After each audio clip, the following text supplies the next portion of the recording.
Freedom ain't free. It apparently costs exactly $816.7 billion in fiscal year 2023. This is the biggest U.S. defense budget to date. But how does the U.S. spend this massive budget, and how much of it goes to new weapon systems that are at least 50% UFO technology? This year's military budget has some special exemptions that don't appear on other budgets. It directly appropriates $12.6 billion to combat the effect of inflation in defense purchases. That means $12.6 billion is not going to buying anything new, just to cover the increased costs due to global inflation in the post-COVID-19 pandemic era. $3.8 billion is going toward covering added costs of inflation related to labor costs in military construction alone. That's not surprising, considering the United States military is one of the world's largest developers, building infrastructure around the world. However, something that puts into focus how much the U.S. military spends on fuel and why it's so interested in green energy is the whopping $2.5 billion set aside specifically to offset inflation's impact on fuel purchases. Imagine if you were paying an extra $2.5 billion on top of your normal gas bill. With recruitment shortfalls plaguing the world's militaries, the U.S. is investing in significant pay bonuses and special pay for service members in specific career fields. These bonuses extend to new personnel with skills the military is in need of, or personnel who train while in the military to gain certain proficiencies. If you're a new recruit with the right qualifications, you could net yourself as much as a $50,000 sign-on bonus, and if you're currently in active duty and train in specific skills the Army needs, such as persuasion, foreign languages, or technical explosives, you could net yourself a bonus totaling up to $40,000. Specific career fields the U.S. Army is looking for, which qualify for seasonal bonuses ranging from $3,000 to $15,000, include special forces with basic foreign language proficiency, psychological operations specialist, microwave systems operator-maintainer, human intelligence collector with a language proficiency, and air missile defense crew member. If you want a hot tip, learn an Arabic language or Chinese, and your recruiter will likely be offering you a significant bonus. How the budget is spent, though, starts first with the President's National Security Strategic Guidance. This is the vision the President of the United States of America sets for its military, what threats to prioritize or new areas to exploit. This in turn forms the National Defense Strategy, the fine strokes of which are classified, but the broad strokes includes the 4 priorities of 2023. The first and foremost priority is defending the homeland from the growing multi-domain threat posed by the People's Republic of China. That is a direct quote from the NDS. But what does it mean? China is identified as the foremost threat to the United States, its allies, and their shared interests. American national strategy is to contain and mitigate that threat at the economic, political, and military level. This includes countering China's growing capabilities as a multi-domain threat, a challenge the U.S. military hasn't had to face since the Cold War. Number 2 on the agenda is deterring an attack against the United States, all its allies, and partners. For the U.S., ensuring the current, mostly peaceful world order is a top priority because the best way to win a war is to never have to fight one in the first place. Global stability is good for everyone, and the reason you enjoy cheap electronics and other luxuries is a robust global trading system underpinned by the U.S. Navy. For the first time in history, trade goods can be shipped around the world without fear of interdiction or any form of bullying by a hostile power or pirates. But the U.S. is heavily invested in limiting actual conflict as well. In the middle of October of 2023, a U.S. Navy ship intercepted several long-range land attack missiles fired out of Yemen. It's unknown who the ultimate targets were, but it's likely it was Saudi Arabia, Egypt, Jordan, or even Israel. They were likely fired by Iran-backed militias and specifically meant to stir up regional conflict. The U.S.'s heavy military presence in the Middle East ensures the free flow of oil, and contrary to popular narratives, it's not even directly for U.S. benefit. America imports most of its oil from Canada, with about 11% of its oil imports coming out of the Middle East. The reason the U.S. has a vested interest in the flow of oil out of the region is for global stability, as many other countries depend on it. Happy countries don't start wars, which keeps global trade flowing, which benefits the U.S. and everyone else.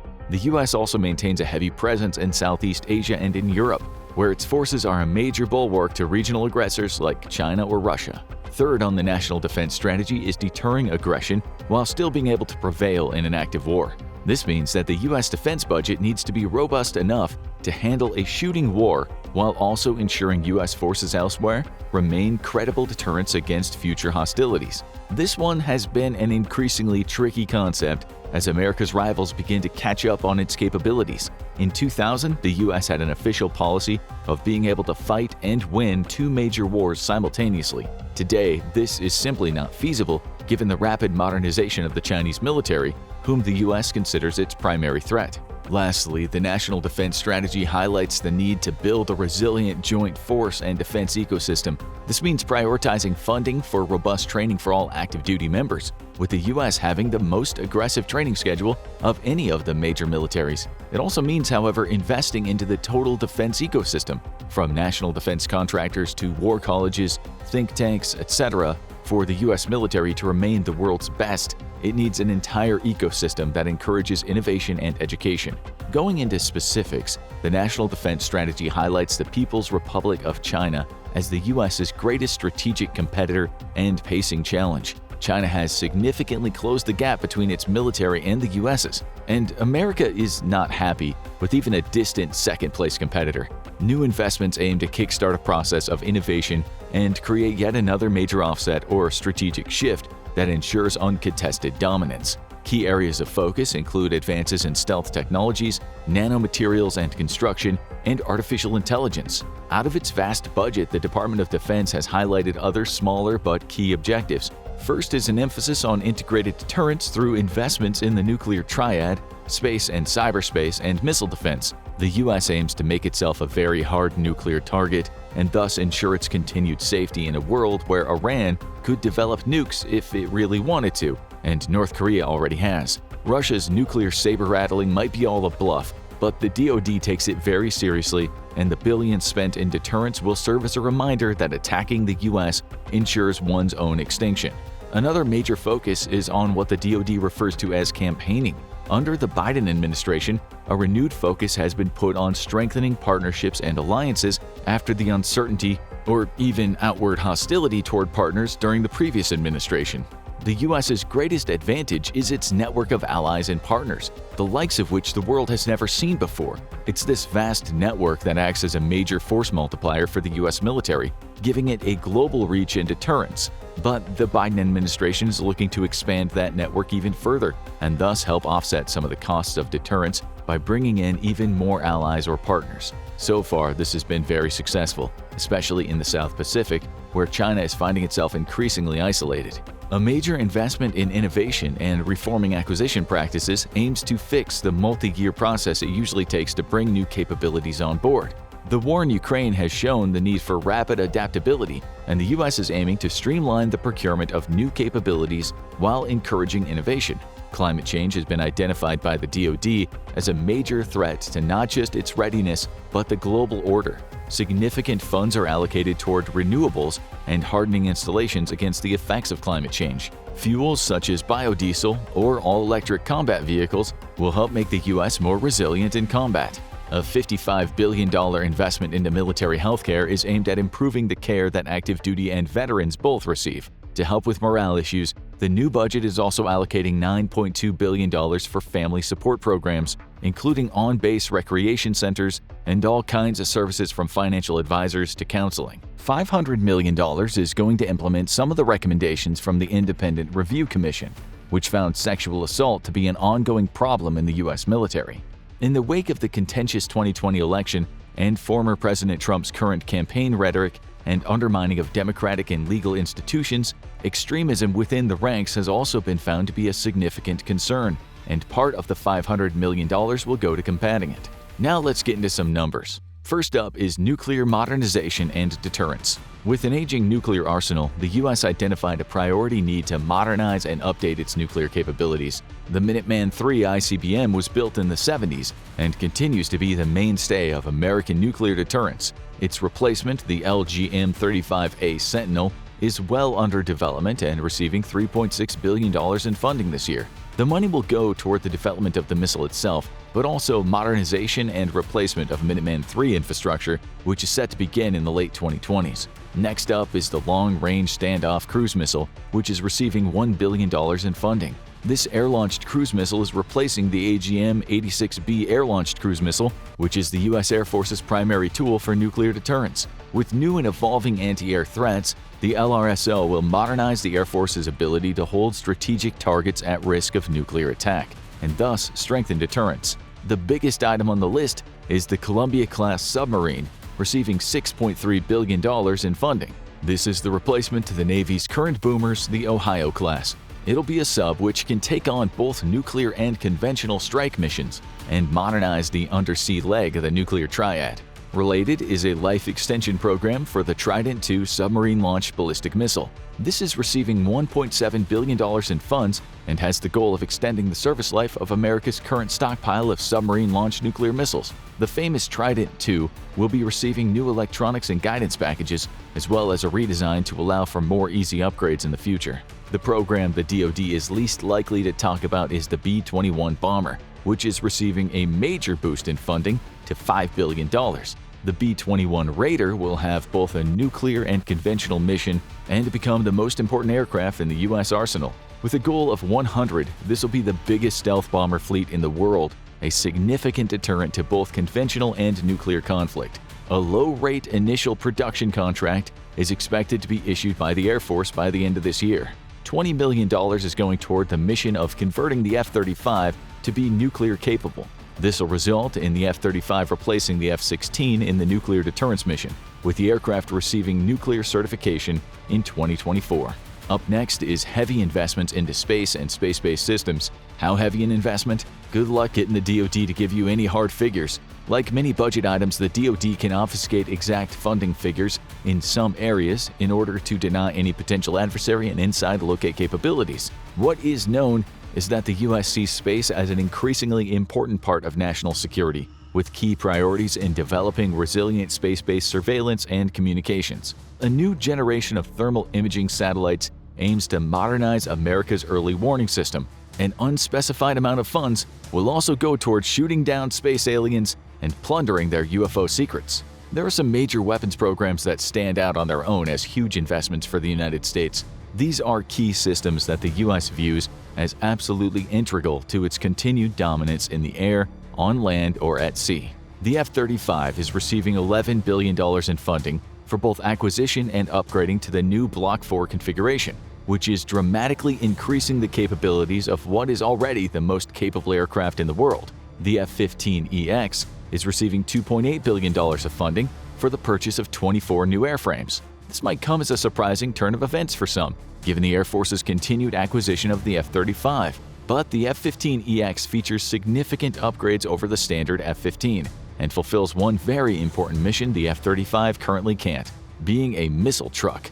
With the ability to carry 12 missiles, the F-15EX will work side by side with the F-35 to shoot down targets that would normally threaten the 4.5-gen fighter. The NGAD, or the Next Generation Air Dominance Program, is receiving $1.7 billion in funding. This is undoubtedly not what the program is receiving, merely what the DoD is willing to publicly admit it is sinking into what'll be the world's first 6th-generation fighter. Reverse engineering crashed UFOs is hard though, so the program will not result in an operational fighter until the early 2030s. The KC-46A tanker is receiving $2.9 billion for the acquisition of 15 additional aircraft.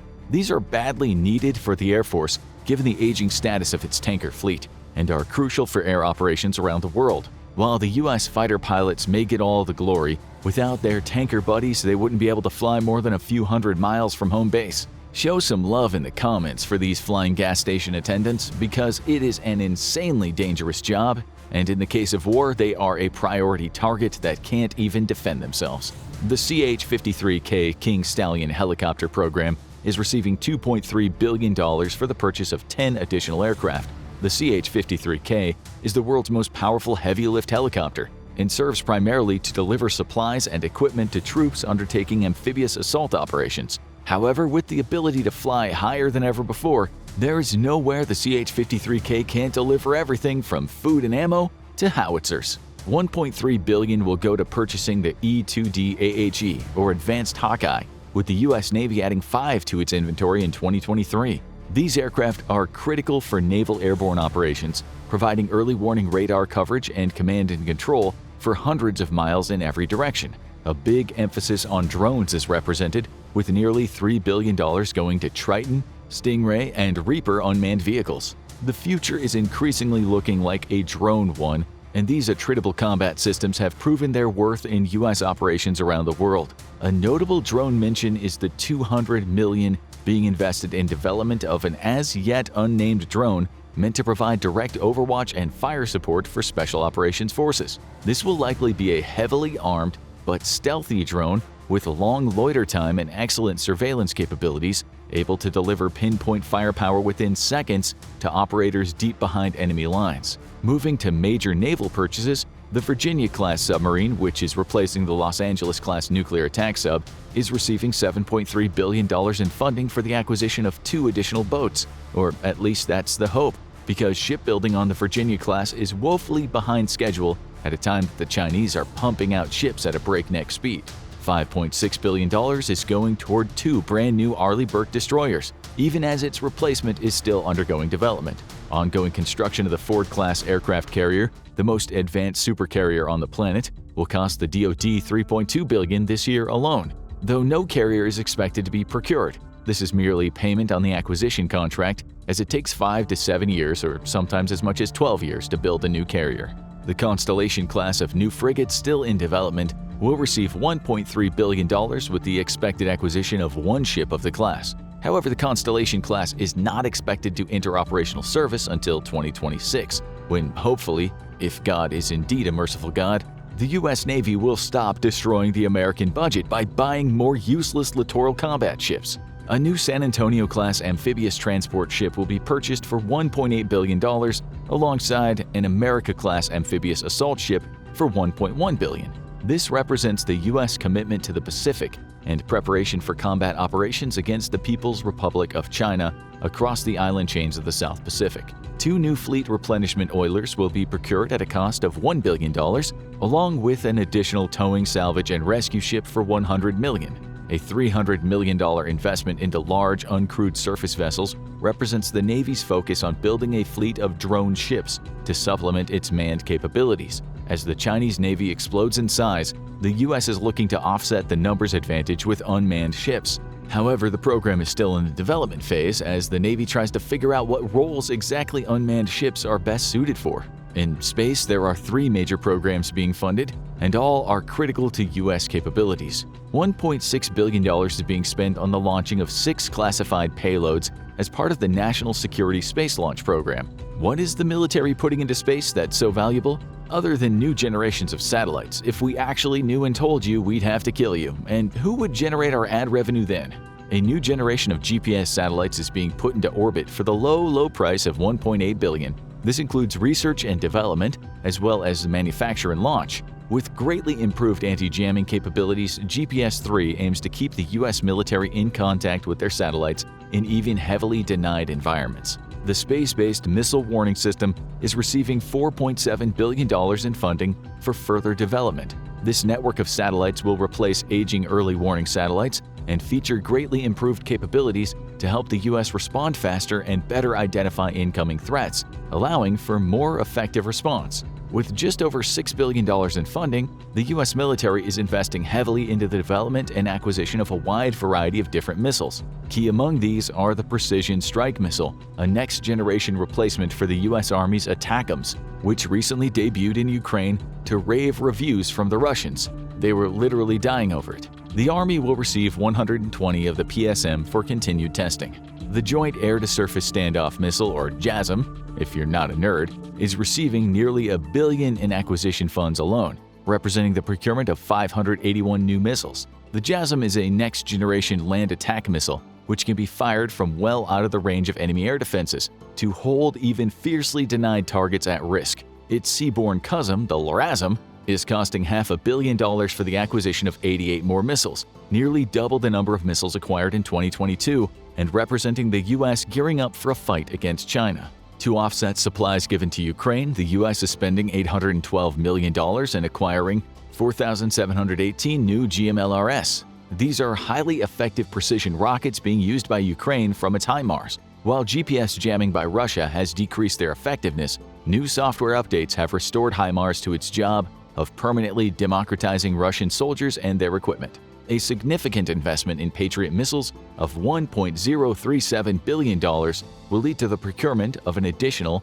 252 missiles and their launch platforms. Some of these will go to offset supplies given to Ukraine, while others will go toward hardening U.S. facilities abroad from missile attack, especially in the South Pacific. And speaking of the Pacific, $6.1 billion is earmarked specifically for supporting U.S. Indo-PACOM operations. The biggest line items here are $1.8 billion for modernizing facilities and equipment, and $2.3 billion alone just for training exercises, experimentation, and innovation. A radical shift in culture seeks to outfight the Chinese in any potential conflict by encouraging a new generation of scientists, engineers, and soldiers to think well outside the box. $1.2 billion will go toward improving the infrastructure and resiliency of U.S. forces in the region, with a focus on hardening against air and missile attack, but also limiting the damage of global climate change. America's bases in Guam, for example, are under threat by rising sea levels, and coastal infrastructure improvements aim to reduce the threat.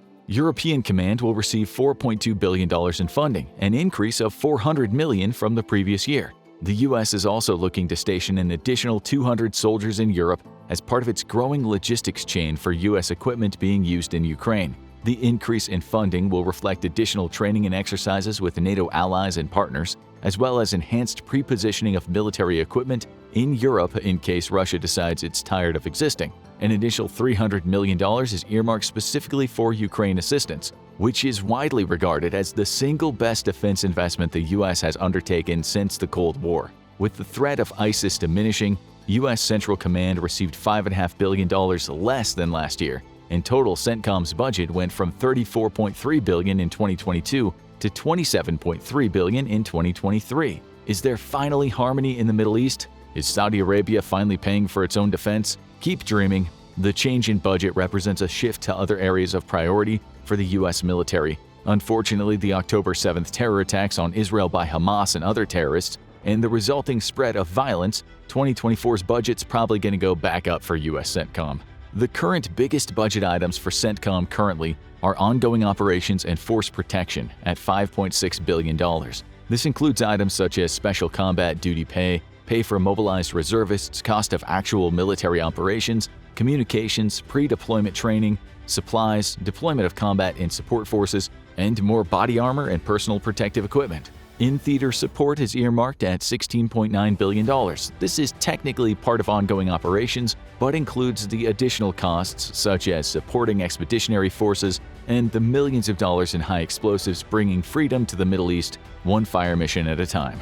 $1.93 billion is being spent on security cooperation with allied or partner governments and institutions in the area, with an emphasis on counterterrorism operations. This money goes directly to promoting regional stability by working together to counter transnational threats such as criminal networks and terrorist groups. It also includes training between U.S. and host nation troops to improve interoperability of both and improve proficiency of partner nations. Surprisingly, $520 million goes toward border security for various nations, with the U.S. financing security capabilities meant to combat the flow of drugs, narcotics, and extremist organizations. With the threat of war on the horizon, the U.S. is investing heavily into readiness. $2.4 billion in funding is going to equipment refresh or replacing old and worn-out equipment from deployments. The Army is investing $29.4 billion into training and readiness programs, including home station training and the Pacific Deterrence Initiative and European Deterrence Initiative. $12.9 billion will go to training the U.S. Army's ground forces and $3.5 billion for its aviation wing. The Navy is getting the biggest training budget of all, with $47.4 billion in 2023. This is hardly surprising, as the U.S. is primarily a maritime nation, and the U.S. Navy is the most important naval force in the world. $10 billion is going straight into ship maintenance as the Navy works to reduce maintenance costs and backlog, a serious drain on readiness. $14.4 billion is going to its aviation, hardly a surprise given the Navy pilots will be at the front lines of a future war with China. The Marines are receiving $4 billion for its ground combat troop training and $5.5 billion for its aviation. With the growing importance of marine aviation, this is hardly a surprise. The Air Force has the second highest readiness budget at $38.5 billion. It's requesting $28 billion alone for expanding the number of flight hours its pilots undertake. $18.1 billion is going to replenishing its inventory of aircraft and various weapon systems. Any war with China will take place at sea and in the air, so it's unsurprising that the Air Force is dramatically ramping up training for its aviators. The U.S. Space Force, meanwhile, which we'll admit we nearly forgot about, is receiving $3 billion in readiness funds. This is significant, given the Space Force only has a few thousand members and nearly the same budget as the Marine Corps. But that's because space is expensive, and keeping American space-based assets is doubly so. Key priorities are ensuring the survival of U.S. assets in case of hostilities with either Russia or China, with growing concern toward Chinese anti-satellite capabilities. The Space Force is also enacting Space Flag, a large force exercise similar to America's Red Flag. It'll be a training exercise focused on gaining and maintaining space superiority, and one iteration of the exercise will include partners from Australia, Canada, and Great Britain. $16.5 billion is going to science and technology. This funding goes to a variety of promising avenues of research, some of which won't have payoffs for many years or even decades. However, it's from this budget that things like the internet, lithium-ion batteries, AI, GPS, and microelectronics all have their origin. This funding can be grants to various groups or research and development taking place in the dozens of laboratories that support the Department of Defense. This is where Umbrella got its research grants, and the next technological revolution could be brewing. The National Defense Education Program is aimed at providing funding for programs that provide STEM outreach as early as kindergarten. Its goal is to encourage American education in STEM fields and thus keep America competitive on the global stage. A big focus has been on funding programs for minorities, such as the Research and Education Program for historically black colleges and universities. The goal is to tap into potential that historically the U.S. military has been locked out of due to disparities in the opportunities available to minority populations. If you've got the next great way to explode someone, the U.S. military doesn't care what the color of your skin is. The DoD has identified specific areas it considers critical to U.S. capabilities in the near future and beyond.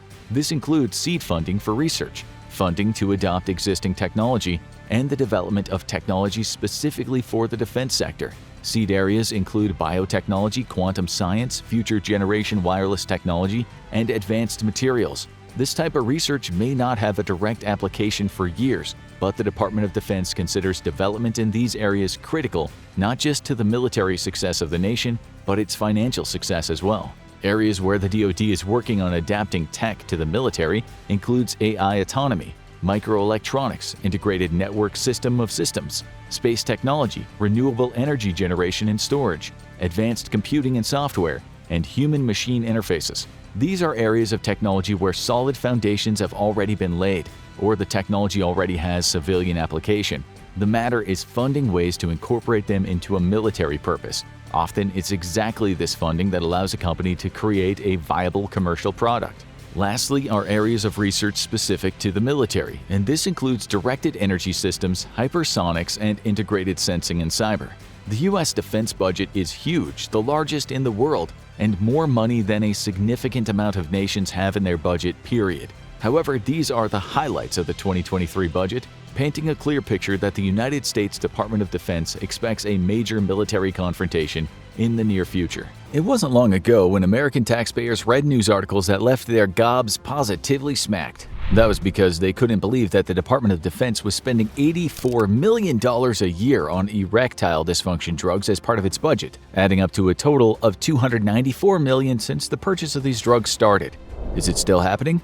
We'll get around to that, but first let's look at what other countries are spending their military budgets on. Before we get started here, we should say that various resources available for global military spending in 2022 differ a little, but not that much. According to the website Defense News, life has never been better for the arms industry and those that invest in it. It said global military spending hit an all-time high in 2022 at $2.11 trillion. It was the first time it went over $2 trillion. In terms of the world's regions, the Americas spent the most at $883 billion. But we all know that the USA was the country that spent most of that. In this region, spending went down by just over 1%, as it did in the Middle East. But all other regions saw an increase, including Europe, which saw a massive 3% rise over the continent. Number 20. One of the countries that is spending a lot is Ukraine, which comes in 20th place on this list. You won't be surprised to hear that Ukraine's defense budget has increased a lot recently. It's now at about $11.8 billion, but that number could change significantly as time goes on. For instance, in the middle of 2022, Reuters reported that Ukraine had just added another $8.3 billion to the defense budget. The report said Ukraine was busy trying to find more external financial support. It did, but the expenses keep piling up. That's not great news for its already embattled citizens, but it's music to the ears of global defense contractors and the 18 or more U.S. federal lawmakers and their families that hold stock in such companies as Raytheon Technologies and Lockheed Martin. At the moment, both are making an absolute killing. It goes both ways, though. As one media site wrote this year, the arms industry gives millions of dollars to Congress members. The story stated weapons industry's $10 million investment in Congress could yield 450,000% return. Now that's what you call a good investment. Raytheon and Lockheed Martin sent 6,500 Javelin anti-tank missile systems to Ukraine at a cost of about $78,000 each. They also sent reusable launchers at $100,000 a pop. The UK, France, and Estonia have also sent many weapons to Ukraine. The British media said BAE Systems is the company making the most hay while the smoke clouds hang over Ukraine. Share prices in all the companies we just mentioned have shot up this year. Okay, on to the next country. Number 19. The Netherlands' military spending for 2022 comes to $14.2 billion. The Dutch defense minister Kajsa Ollongren has said that it was about to make the largest investment in its armed forces since the end of the Cold War. It will add $5.3 billion to the budget. She also said the defense budget will continue to increase until 2025. The country recently said it's building an agile and future-proof armed forces and aims to have deployable combat-ready forces covering the land, air, and sea. It's buying armored howitzers and a bunch of long-range missiles for submarines and frigates. Word on the street is it'll also sink its money into a fleet of F-35 fighter jets and some MQ-9 Reaper drones. They come with different price tags, but just one Reaper might set you back $32 million. Killing isn't cheap these days. Number 18. Sources tell us that Poland is spending $14.5 billion this year, which is around 2.4% of its GDP and 0.7% of global military spending. If you look at recent news stories, you'd see that Poland is planning to start spending even more. The ruling party chairman Jarosław Kaczyński told the media, "We take security issues seriously. We will soon devote 3% of the GDP to defense, and over time that will be 5%.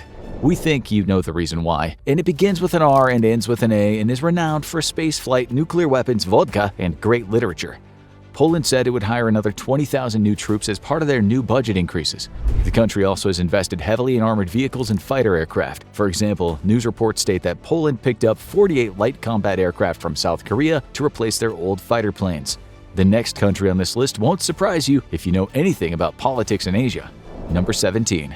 Taiwan takes the 17th place, spending an estimated $16.8 billion on defense. Like countries in Europe, Taiwan said this year it was tooling itself up with new weapons, but rather than the big bad wolf being a short guy who likes horses and poisoning people, its enemy is fond of Chinese philosophy and history.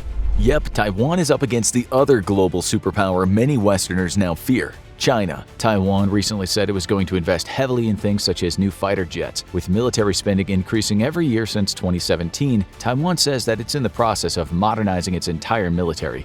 U.S. arms companies are doing most of the selling, but they're so busy right now that they haven't managed to deliver many of the weapons ordered by Taiwan. The range of weapons that haven't arrived yet includes Harpoon anti-ship missiles, high-mobility artillery rocket systems, and Stinger anti-aircraft missiles. Business is literally booming. Moving on to the next unsurprising country on our list. Number 16. Israel takes the 16th place with a budget for 2022 of $17.8 billion. Always a busy country when it comes to conflicts, Israel has thrown a few more shekels at its military in 2022. The increase from the year before was $2.15 billion. Defense Minister Benny Gantz said the increase was critical due to ongoing threats. There is, of course, its ongoing conflict with Palestine, but its major concern is Iran. Gantz said in light of this, it was important to maintain our security superiority in the face of increasing threats and safeguard the interests of the State of Israel and other government ministries. Israel is also a big arms exporter, recently selling Japan and the UAE high-tech weapons. It's currently not doing business in this regard with Saudi Arabia, which, if you're involved in selling arms, is a place you want to make friends with. We'll explain why soon. We bet this next one will surprise you. Number 15. It's Brazil, the land of carnival, soccer, and cops carrying military-grade weapons. We mentioned that last thing because Brazil's military spends much of its time and resources fighting regular citizens, not armies. Global Data's report on Brazil's defense market from 2022 to 2027 says much of the equipment bought is used to fight drug trafficking, arms smuggling, organized crime, and only then the modernization of the armed forces. In Brazil, sometimes the cops look more like soldiers. You don't see that kind of thing in this next nation. Number 14.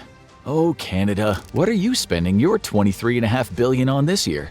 The short answer, according to the Canadian government's website, is defense priorities, including our continental defenses, commitments to our allies, and for investments in equipment and technology. It said some of the cash was also going to bring justice to the military. Part of the money is going to dispute resolution and coaching services, as well as health services and physical fitness programs to be more responsive to women and gender-diverse military personnel. Veterans of discrimination and harassment will finally be able to get themselves a slice of modern justice. Canada says it'll also help Ukraine in its fight against Russia. All this will mean an extra $8 billion being invested over the coming years. Number 13. We very much doubt the United Arab Emirates military budget will be going to things such as supporting women and gender-diverse military personnel. Weapons make up the brunt of this country's budget. According to global data, the $25.2 billion will help suppress insurgent activities and terrorism in support of its ally, Saudi Arabia. The UAE is no longer fighting in Yemen, but it's still spending big due to threats in that part of the world. Iran is one of the nations it has beef with. In 2022, we're told that the UAE will buy $6.3 billion worth of weapons. Seems the country is either still paying for or will buy some more Rafale fighter aircraft from France. And we're talking about 80 of these very expensive planes. When you throw in a few military helicopters with that deal, well, it's not chump change. Number 12. Italy comes next. It's one of the countries that's spending a lot now that Ukraine and Russia have locked heads. Their military expenditure will be $29.1 billion for the year 2022. The press is saying that Italy is throwing a ton of money toward a sixth-generation fighter aircraft project. This is the British-made Tempest, but now Italy and Sweden are involved in the program. The plane is currently under development and sounds like something out of a sci-fi movie. Some features include a virtual cockpit in the helmet, deep learning AI, unmanned flying, hypersonic weapons, directed energy weapons, and the ability to have a bunch of drones following it around like a swarm of flies. Fearful of Russia, Italy said it'll buy some U-212 NFS submarines, some Eurofighters, and some F-35s. The next country came as a surprise for us. Number 11. It could be Australia. Although lots of different resources give lots of different answers regarding its yearly defense expenditure, this might be because, like many countries we're talking about today, Australia has a 5-year plan, not a 1-year plan. And on top of that, things have changed a lot in the world this year. But it's estimated that the country will spend around $36 billion in 2022. While Australia isn't exactly a war-torn area of the world, Prime Minister Scott Morrison recently warned, in these uncertain times, it is vital that Australia is well positioned to tackle the challenges our country and our region face. The extra cash, he said, was to keep Australians safe. The number of troops in the country will gradually increase over the upcoming years, while Australia will also invest in making its own ships, aircraft, nuclear-powered subs, and advanced weapons. Morrison said this will bring jobs back to Australia. A massive whack of cash will also go to new national cyber and intelligence capabilities. He added that more money will pay for support to our veterans and their families in recognition of their service and sacrifice they've made to keep our nation safe and secure. The next on our list was once one of the most feared nations on the planet. Number 10. In 2022, France will spend $47.9 billion, although again, we will point out that this figure changes depending on where you look. It's an increase of $1.7 billion. Not that much, but still significant. France is one of the few countries in the world to have an aircraft carrier, and part of the budget might go to making a new one. The Charles de Gaulle carrier has already been around the block a bit, so it might get put out of commission when the new one is built, or France might opt to keep both up. Such carriers are not cheap by any means, but France makes a bucket of money from being the third biggest arms exporter in the world behind the US and Russia. A lot of money will be spent on the Navy, but we're told that France will also spend heavily on its own sci-fi looking 6th generation aircraft that goes under the English name Future Combat Air System. Next is a country giving a lot of other nations lots of business. Number 9. You guessed it, it's Saudi Arabia, the nation US politicians don't like to criticize. While greatly different in values, these two nations are as thick as thieves regarding one of their main interests, buying and selling weapons. The Stockholm International Peace Research Institute said between 2017 and 2021, a whopping 23% of all US weapons sold went to Saudi Arabia. The media in 2022 said Saudi Arabia had just paid a cool $3 billion for 300 Raytheon Technologies-made MIM-104E Patriot missiles. This was just a part of its $46 billion budget. These things are high-tech and easily trump the antique weapons rebel Yemenis get from Iran. So when we talk about where a lot of the money goes in Saudi Arabia, we can say drive through the desert, take a left through Turkey, keep going, and then hop on a ship until you reach America. As for the next nation, it only really has one enemy, its brother. Number 8. Known for top-of-the-line electronic equipment and dubious music, South Korea is also a bit of a military powerhouse. One military-focused website says South Korea will spend $46.3 billion on defense in 2022, although other sources provide different figures. The government explained why it's spending so much. It said, the government has allocated significant funds to the defense budget despite its focus on creating a healthy budget because of the very serious security situation. This security situation is the threat of North Korea, a country that was the starring villain of news media not long ago but seems to have become much less of a threat lately. Nonetheless, much of South Korea's money is spent on missile systems that can intercept incoming missiles and launch retaliatory strikes. It's also spending big on homemade KSS-3 submarines that carry ballistic missiles.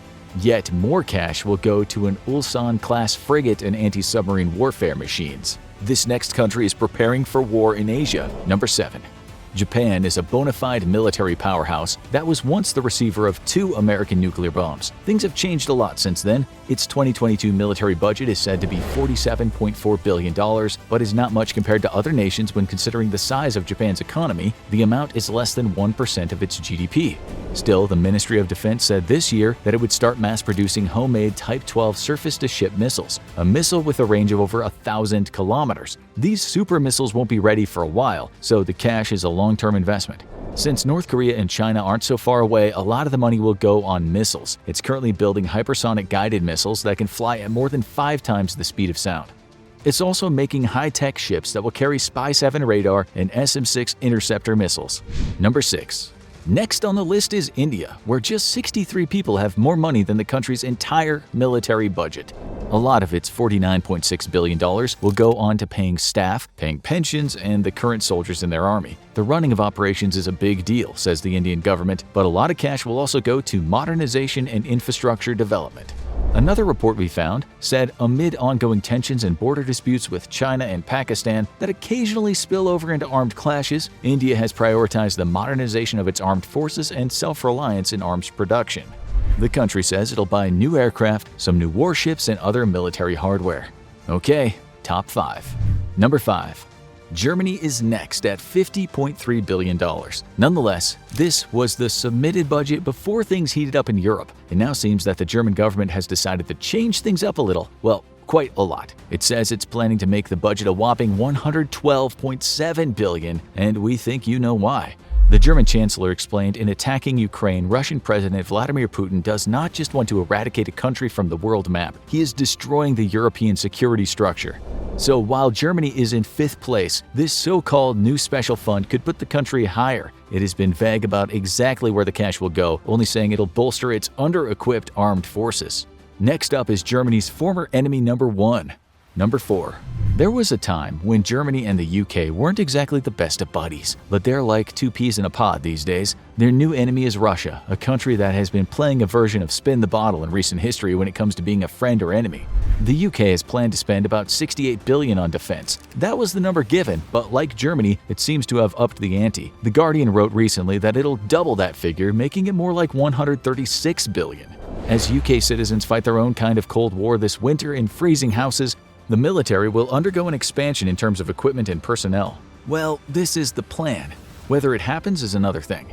The news media asked how this will be paid for when Joe Bloggs and Jane Doe from Land's End to Leeds can't afford the electricity to make their dishes of cheesy beans and Tesco value sausage rolls. The defense secretary says it will happen. The cash will go on heavy artillery, intelligence, surveillance, target acquisition, and reconnaissance. The UK also intends to reverse a decision that had been made to cut back on army spending.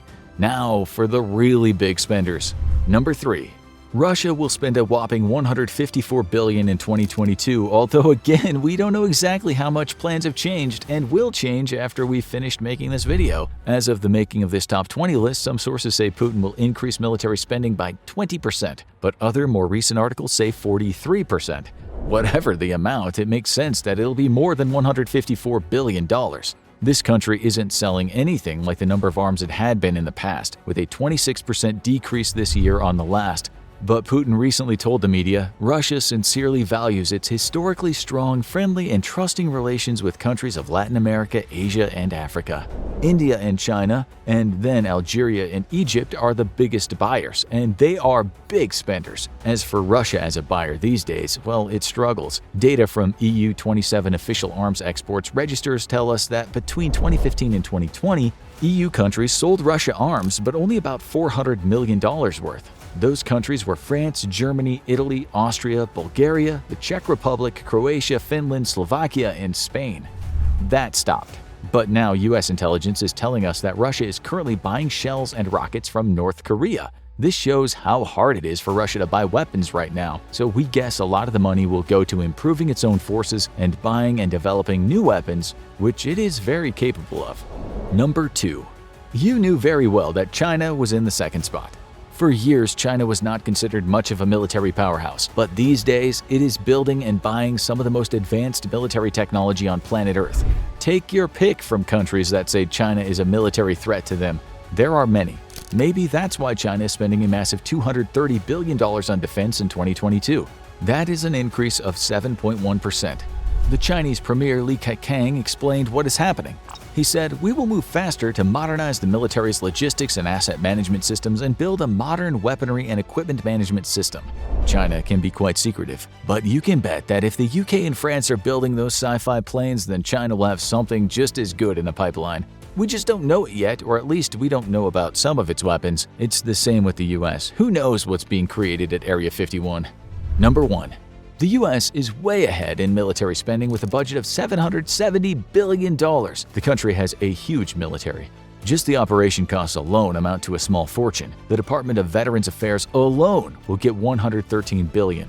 The Navy will get $34.6 billion, with an additional $49 billion for what it calls readiness development. The Air Force will get $52.4 billion, with $12 billion to be spent on 85 F-35 Joint Strike Fighters and another $36 billion for readiness development. The Department of Defense's maintenance and construction will receive $25 billion.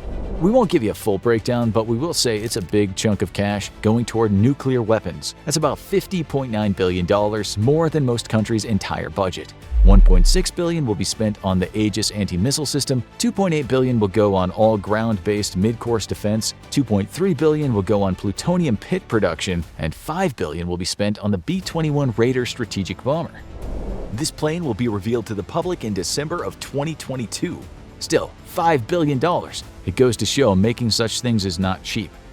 As we said, we can't go through all the details. That's just a taste. We can't even tell you how much the Department of Defense spent on Viagra in 2022. It might be hidden somewhere in the small print. We do know that education, childcare, and professional development of family members of service members will cost $8.6 billion.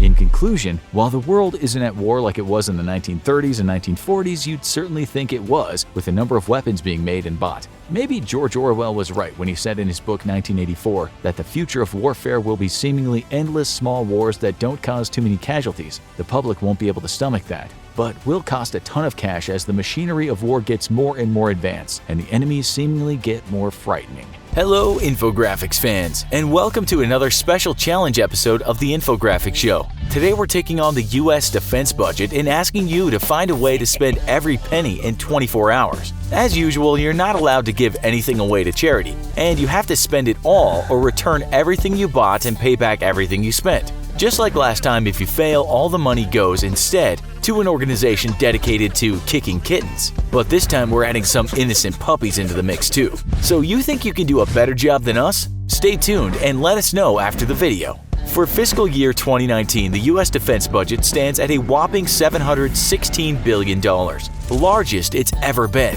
Yet while this figure may seem astronomical, in reality, it's only a few percentage points of US's total GDP, and a far cry from World War II, when the US spent almost 50% of its GDP on defense. Ever since the decline of the Soviet Union, the US's defense budget has steadily decreased from 6.8% of the GDP to about 4.5% today. So while the figure has grown in dollars, it's largely stayed in pace with the US economic growth. So how can we blow through $716 billion in 24 hours? We here at the Infographics Show are big fans of space exploration, and while sending robots and drones to the outer reaches of the solar system are a great and safe way to gather data, nothing compares to the achievements of the US's Apollo space program, which brought us the first ever humans to visit a heavenly body. Our first item on our list is thus going to be a resurrection of the entire Apollo space program. That's right, we're going to do what the US and governments around the world have been reluctant to do for decades. We're putting humans back in space. None of this low orbit hanging around nonsense either. We're looking at the moon, and then after that, Mars. We've got places to go and aliens to meet. But getting humans back into deep space after our decades-long hiatus isn't going to be easy. We're going to have to take it easy, so first we're going to return to the moon a few times in order to try out new technologies and make sure we still know how to survive past low Earth orbit. At a cost of $25.4 billion in 1973, relaunching the entire Apollo program today would cost about $144.3 billion. But on second thought, we've been to the moon. Why are we going back to our old stomping grounds? Let's skip the moon and instead just head straight to Mars. Due to a severe lack of vision on our elected leaders' behalf, costs right now for a mission to Mars are difficult to ascertain, but it's estimated that a Mars mission by 2035 would cost $230 billion. Because Mars is so far away and could take up to a year and a half to reach, our crew won't be flying in a regular space capsule. Instead, we'll be building multi-hub traveling space station, complete with living and research facilities. Therefore, our $230 billion price tag would cover the costs of multiple launches of NASA's new space workhorse, the Space Launch System, all to get the pieces of our spacecraft into orbit. 9 months later, we'll be touching down on the lonely red planet and planting our infographics flag on mankind's new frontier. That's $230 billion down and $486 billion to go. Putting humanity back on a path to the stars, though, is going to require some smart thinkers. So we think the smartest thing to do is to invest in America's students. For years, the US has debated free higher education for its millions of students, with considerable pushback from those who view the cost as too great to bear. Lucky for us, we've got hundreds of billions of dollars to give away for free, and think that investing in education is a pretty smart bet. So we're going to pay for 4 years of college for all American students, with an estimated $75 billion a year cost. That brings the total figure to $300 billion for 4 years, which we think is a small price to pay for the influx of new engineers, scientists, and economists that we'll receive in 4 years. Truthfully though, we're just following the footsteps of US history. After World War II, the MGI Bill provided free college education to returning war veterans, seeing a whopping 8 million service members earn their degrees. The MGI Bill in many respects helped build the foundation of scientists, engineers, teachers, and thinkers who created the information age and catapulted the United States to its position as a global leader. That puts us at $530 billion, leaving us with $186 billion to go. The UN estimates that nearly 800 million people don't have enough to eat every day. That's about 10% of the world's population. In order to combat world hunger, the UN wants to bring individuals around the world up to the World Bank's poverty line of $1.25 a day, which would cost the world $116 billion a year. However, just feeding people isn't solving the problem, and in order to radically change the conditions of hundreds of millions of impoverished or working poor people around the world, the UN sees a need for an aggressive program of expanding irrigation, infrastructure, and creating credit facilities and cash transfers via aid programs to help farmers and workers get access to tools they need to help themselves. That would cost the entire planet an estimated $151 billion a year, or right around 0.15% of the total global GDP. To us, investing in people so they can help themselves is a far more attractive option than just a handout. So we're going to put up the $151 billion needed for the first year of the UN's program to help the global poor. That brings our total expenses so far to $681 billion, leaving us with $35 billion. For our next few purchases, we think we've been more than charitable already. It's time to spend on us, and boy have we got a special purchase in mind. Move over, Queen Elizabeth, because your fancy digs are now officially ours. With 775 rooms and sitting 5 stories across 828,821 square feet, Buckingham Palace is the most iconic residence in the world. And at a value of $2.7 billion, it's practically a steal for our oversized budget. But why stop with the Queen's home? What's a kingly castle, or queenly in this case we suppose, without bling that goes with it? Spanning a collection of over 140 objects that range from crowns to swords to altar plates and fancy robes, and encrusted with 23,578 precious stones, the crown jewels of the United Kingdom are the most expensive collection of jewelry in the world. This collection includes items such as the Cullinan 1, the largest clear-cut diamond in the world at 530 carats, and the coronation spoon used to anoint the monarch as supreme governor of the Church of England way back in the 12th century. Estimates vary but run as high as $6.3 billion for the whole collection. That brings our total to $9 billion for our fancy new digs and our serious world-class bling, for a grand total of $690 billion and $26 billion left over. Next up, we're going to indulge a little bit more in our love for soccer and basketball both. In 2018, the most valuable soccer clubs in the world were Manchester United at $4.1 billion and Real Madrid at $4.09 billion, with each team pulling in $737 and $735 million in revenue each year. At a combined price of $8.19 billion, buying up these two soccer heavyweights, or football as they're known literally everywhere but in the US, is a smart investment. But we're not done. You have to spend money to make money, and we're going to go ahead and spend another $6.9 billion to buy 2 of the most popular basketball teams in the world, the New York Knicks and the Los Angeles Lakers, each worth $3.6 and $3.3 billion respectively, and pulling in $426 million and $371 million each year, for a combined total of $797 million in revenue in a year. That nets us a total income of $2.3 billion every year for a one-time fee of $15.1 billion.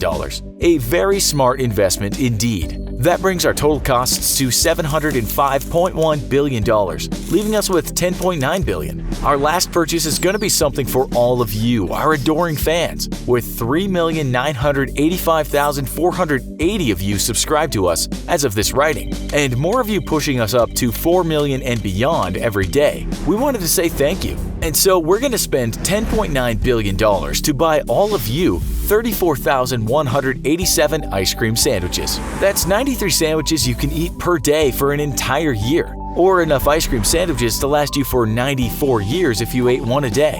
That's one heck of a tasty thank you from us to you. You've just succeeded in doing something that no person has accomplished, and that's infiltrate the U.S. government's secret facility located in the Nevada desert, the mysterious black site known as Area 51. You look the part, having spent the last year studying and then stealing the identity of your Uncle Clarence, a man that works at the facility and who once said to you, "I can't tell you what I do, kid, but I can tell you this. You wouldn't believe me if I did tell you."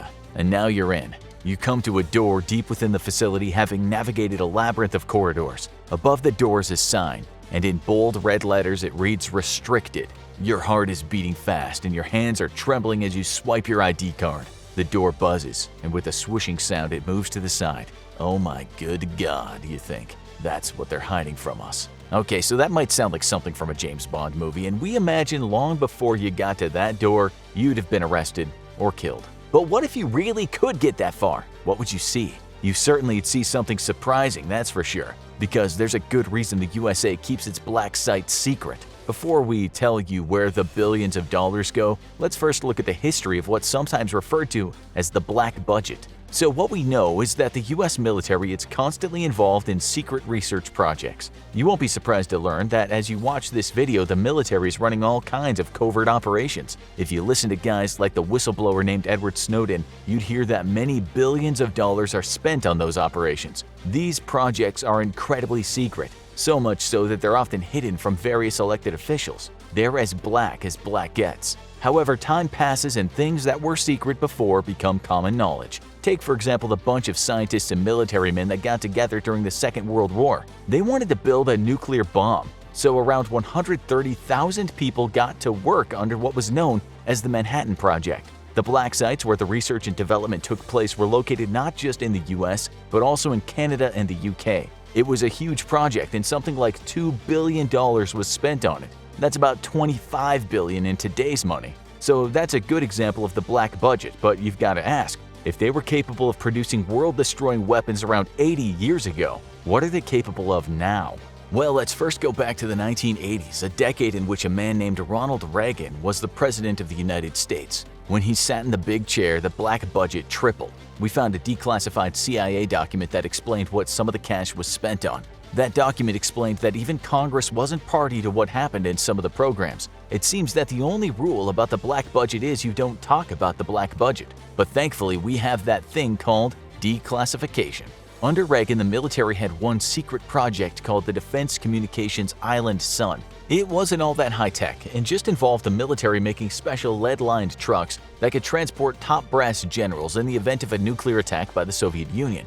Getting bombed by the Soviets was what you might call a top priority threat, and that's why billions were spent on something called Operation Millstar, a project consisting of creating a massive communication network if those nuclear bombs should ever fall on the US. Maybe that's not strange enough for you, but we've only just started. Be patient, dear viewer, you don't know what's coming.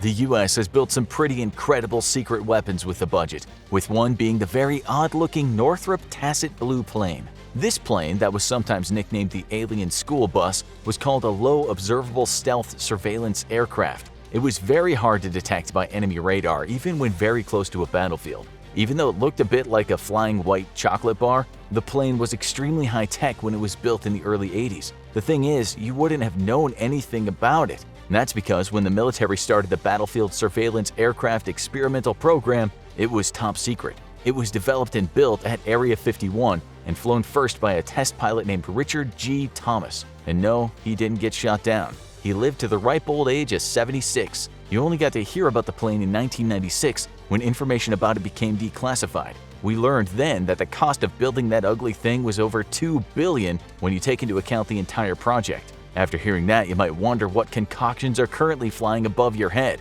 What do billions get you these days? Well, we can tell you that some black projects relate to what are called psychological operations, or PSYOPs for short. These very covert operations might sound like something from an outlandish YouTube conspiracy theory video, but we can tell you that they are very real. You can see declassified CIA documents that tell you that cash is spent on getting into the heads of people, whether at home or abroad. At home, the CIA wants the people to think a certain way, say about invading a foreign country. It wants the people on side, and it wants the soldiers on side. And so by disseminating information, it wins the hearts and minds of the people. Social media is where the new info war is taking place, and many countries right now are running their own propaganda campaigns there. You probably don't know this, but there is white, gray, and black propaganda when used for psychological operations. White is basically true information, gray is kinda true, and black is outright deceit. What the CIA is up to right now in regard to PSYOPs, we just can't say because it's top secret.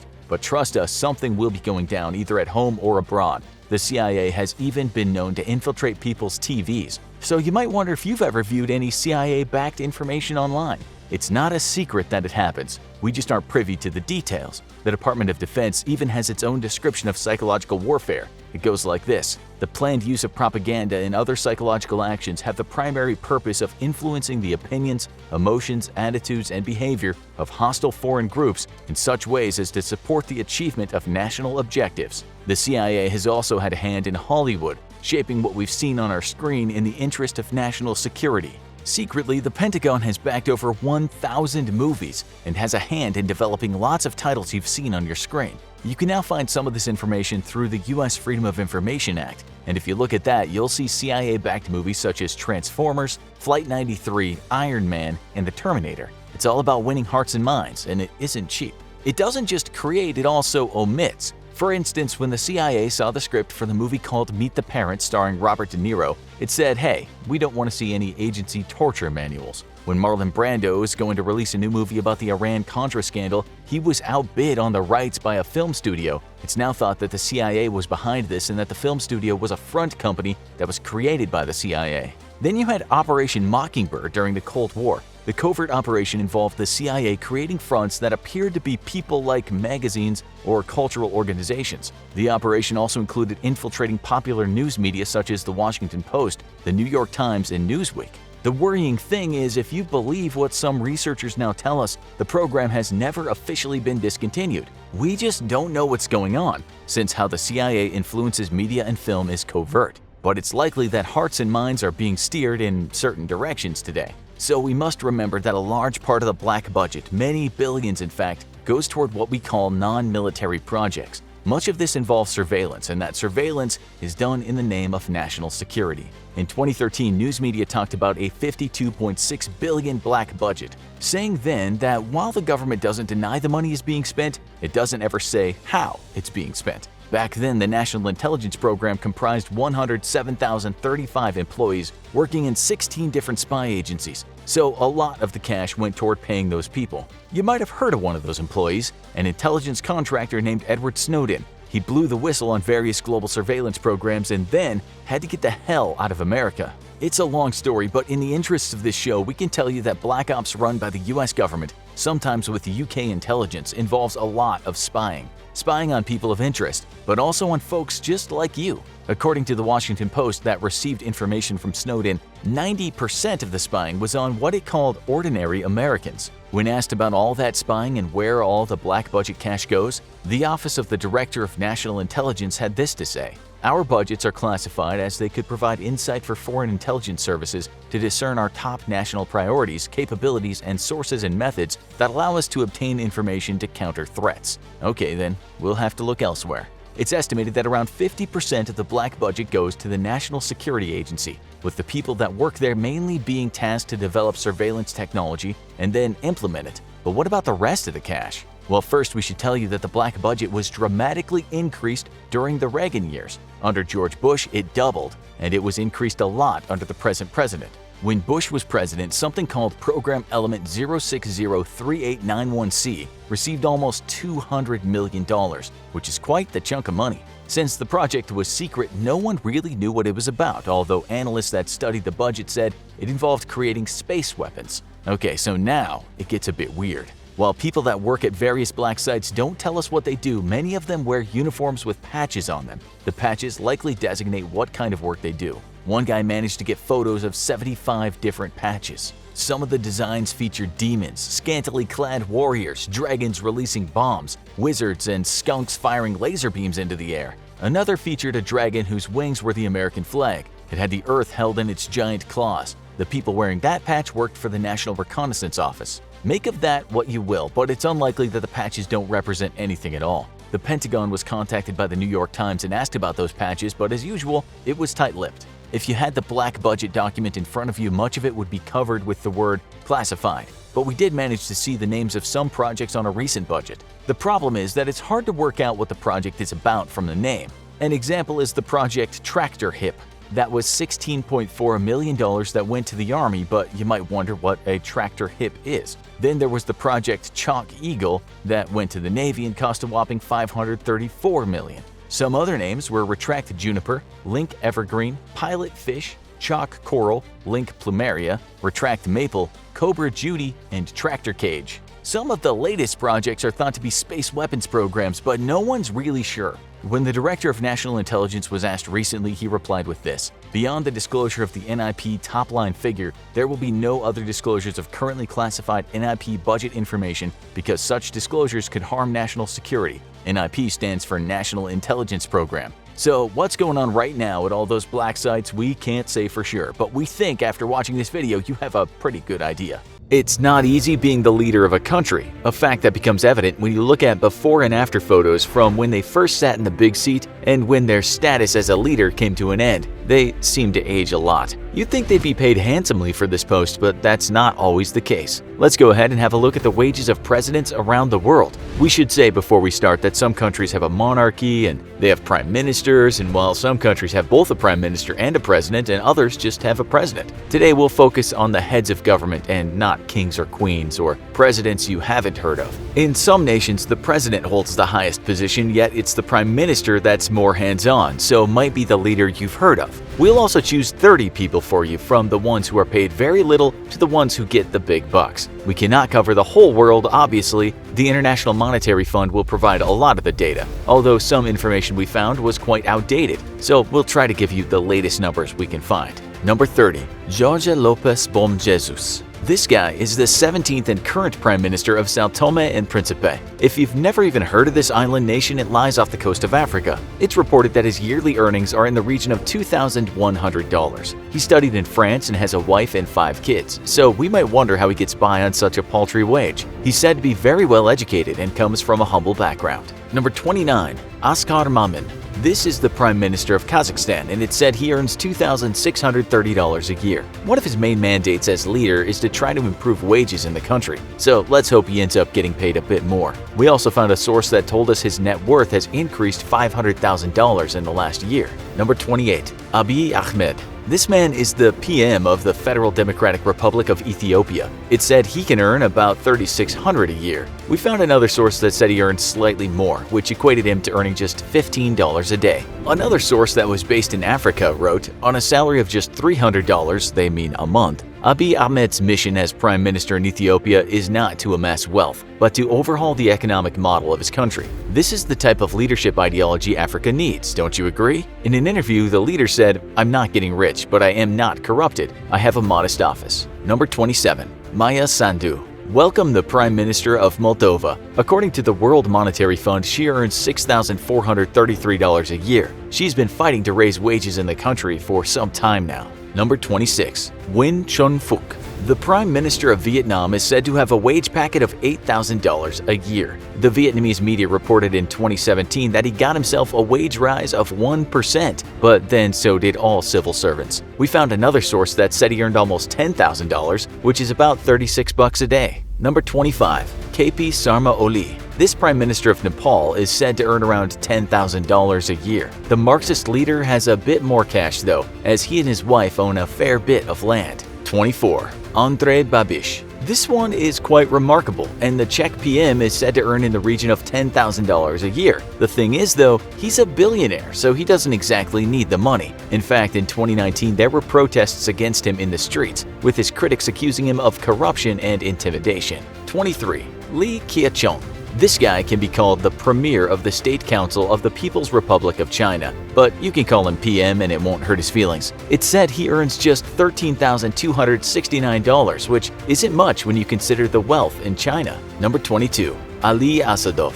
This PM of Azerbaijan, we are told, earns $17,000 a year. He's only just come to power, and we can't really tell you much about him. Number 21. Sheikh Hasina. This Prime Minister of the government of the People's Republic of Bangladesh has had this position for a long time, and it's said she earns about $17,000 a year too. That's what the IMF says, but we found another source that says she gets about $5 a day only. She stood up against corruption and has been accused of corruption herself. We found yet another source that also had her on just over $5 a day, so maybe she doesn't get that $17,000 a year. Number 20. Christophe Joseph Marie Dabere. This guy is the Prime Minister of Burkina Faso, and it's reported he earns $17,700 a year. Now we'll look at the middle earners in the world of leaders. Number 19. Hun Sen.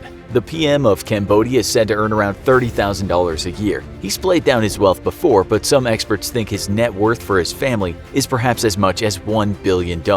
Still, a few years ago he said, "Besides my salary, I don't have any other income, but I think my children will support me. They won't let me starve." His critics say he's an outright liar and corrupt as well, but that wouldn't be unusual in today's politics. Let's just say his family have their fingers in a lot of pies. Number 18. Prayut Chan-o-cha. Welcome to Thailand and the PM who took over after a military coup. This guy's right-hand men have been recently in the news, one for being caught and imprisoned for trafficking large amounts of heroin while he was younger, and another for having an array of fabulously expensive watches that only millionaires could afford. These military guys seem to have stacks of cash, but the PM is said to earn less than $50,000 a year. He's said to be worth millions of dollars, but like his rich and powerful buddies, he claims he can justify his wealth. Number 17. Mateusz Morawiecki. This is the Polish PM, and it's said he earns $57,772 a year. This millionaire ex-banker was called by foreignpolicy.org a technocrat banker and a far-right populist at the same time. Yet another rich man in power, so we guess there's a trend. Number 16. Viorica Dancila. The Romanian PM, we are told, is paid about $60,000 per year. We found a source that says she's worth $12 million, but we can't say if that's true or where that wealth comes from. Her husband might earn a good wage as he works in oil. Number 15. Tuelaipa Iono Sailele Malelie Gaoe. This guy is the PM of Samoa, and it's said he earns around $78,000 a year. His net worth, though, is huge at around $600 million. Some sources say it's even higher. Number 14. Pedro Sanchez. The PM of Spain gets about $97,000 a year. He comes from an upper middle-class family, is very well educated, but according to recent reports, he doesn't know much about ham. Number 13. Mia Motley. The PM of Barbados is said to earn around $100,000 a year. She also came from a very well-off family and got herself a good education at the best schools. She is the first female PM of the country. Number 12. Giuseppe Conte. The Italian PM came from a humble background. It didn't seem to receive a silver spoon. However, he was gifted and so achieved a lot in school. This eventually led him to studying abroad with a stint at Yale, too. His wage is said to be about $130,000 a year. Number 11. Saad Hariri.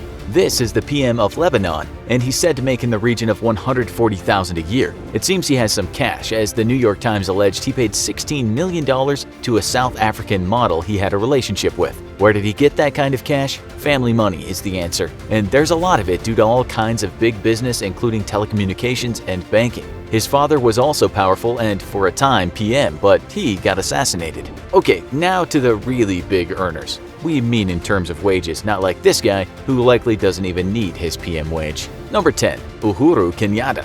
This is the president of Kenya, and he earns something like $190,000 a year. He's the son of a man called the founding father of Kenya, so politics runs in the blood. Business also runs in his blood, and like many others on this list, his fingers are in a lot of pies. We can't find his updated net worth, but some years ago he was worth $500 million. His wage is even higher if we include packages, but that's likely similar for many people we have mentioned today. Number 9. Mark Rutte. The PM of the Netherlands is said to get about $197,000 a year. Apparently, he isn't as powerful as other PMs of the world due to how the Dutch do things over there. He still comes from some money, it seems, with his father working as a trader around Asia. Still, on this list, it seems his net worth is meager. Number 8. Boris Johnson. The new UK PM Boris Johnson is certainly a controversial figure, disliked by some for his sometimes crude remarks, and loved by others as the guy to put Britain first again. He's had an equally controversial career as a journalist, and in his youth could have been said to have been one of those posh old boys who have a funny haircut and strange accent. He certainly comes from cash, but is said to be paid about $215,980 a year. Fox News in 2019 told us his net worth was about £1.6 million, which is about $2 million. Number 7. Stefan Löfven. Unlike Mr. Johnson, this man had a tough start to life. He was orphaned when young and grew up with a working-class family. He later spent some time training as a welder at the Unemployment Career Training Center. He then became a welder and then later supported the trade as a unionist. That's how he got into politics. Now he gets paid around $240,000 a year. Number 6. Leo Varadkar. This guy gets about the same as the former leader. His father is of Indian descent, went to Ireland and became a doctor. There he met his wife, a nurse. Varadkar is only the 4th openly gay head of government in the modern age. His salary, according to the IMF, is $237,000 a year. Number 5. Katrin Jakobsdotter. According to the IMF, this PM gets around $240,000 a year. She's been a lecturer and has also worked in the media. Then she became the 2nd female PM of Iceland. Number 4.